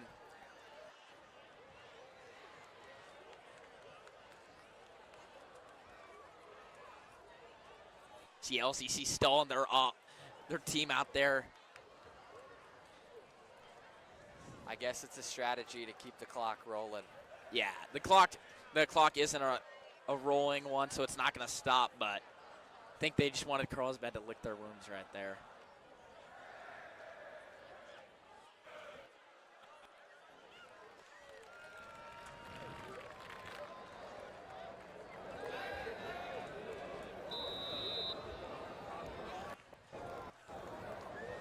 And Beckham Flippini on to kick it. Little squib kick there, and it looks. Going to take Carlsbad bounce. Oh. And they're going to take a kneel there. And I believe that might be the last play. Maybe we'll see a kneel here from LCC. But Cole, obviously not how you want your senior night to go for Carlsbad, but I think there's still some positives. You still will most likely make open, obviously, assuming they take care of business next week against Del Norte. And I think for LCC, this definitely saved their season, maybe an open division appearance. So I think it's going to be interesting to see how things shape up here. But you got to give credit to LCC where credit's due. Maybe coming to this game as underdogs, definitely didn't show it here tonight. I mean, putting up 50 on any team in high school football is pretty impressive. So right. LCC in victory formation here. But yeah, a lot of gutsy calls from LCC this whole game. Yeah. I mean, you know, our offense had a little bit of hope going, and then that 4th and 16 fake punt to the crib. I mean, that was, I don't know if anybody was expecting it. As Quentin Roth takes the knee, and LCC will come out with the victory, 50-22. And yeah, Cole, it was great calling the game with you.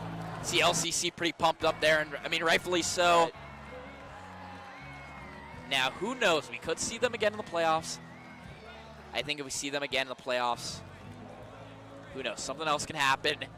But this should be a very interesting handshake right here between the both teams.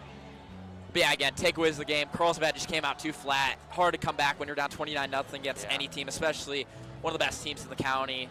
So I think LCC just came out a little different this one, as you see their students flood there on the field. Yeah, great win nonetheless from LCC. And you can't blame them either. It's a really big win for the LCC program. Yeah, but nonetheless, Cole Lohmeyer, thank you very much for announcing the game with me tonight.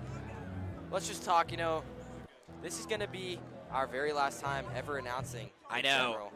And, I had a blast filling in for these few games with Luke, along with Wyatt as well. We had a great time. And against the Pirates, I believe that was week 2. But, announcing, it's been fun. Shout out to our teacher, Mr. K, for making all this possible.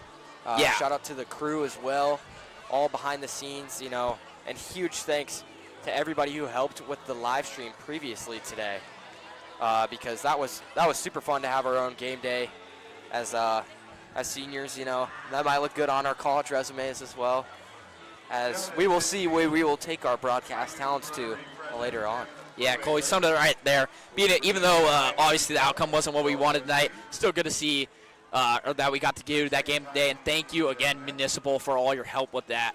Couldn't have done it without them. And being able to do it on our last broadcast, I think, was really special. Agreed. So even though Carlsbad didn't come away with the win tonight, we would like to real quickly take a moment to thank our sponsors. We cannot produce this live broadcast without their generous support of CHSTV Sports Live Stream Telecast. Thank you to GoPro, Municipal, Ryan Kane, Fix Auto, Brightway Insurance, Mossy Nissan, Coach Aaron Guttridge with Guttridge Realty. Coach Guttridge knows teamwork wins on the field and in real estate, helping Carlsbad families find their home field advantage. All of our sponsors are featured on CHSTV's website once again at chstv.com, where you will find links to their respective websites. Once again, thank you for supporting our broadcast, and we'll see you next year. Yeah, thank you guys. And real quick, Cole, before we head off, this is our last broadcast, so any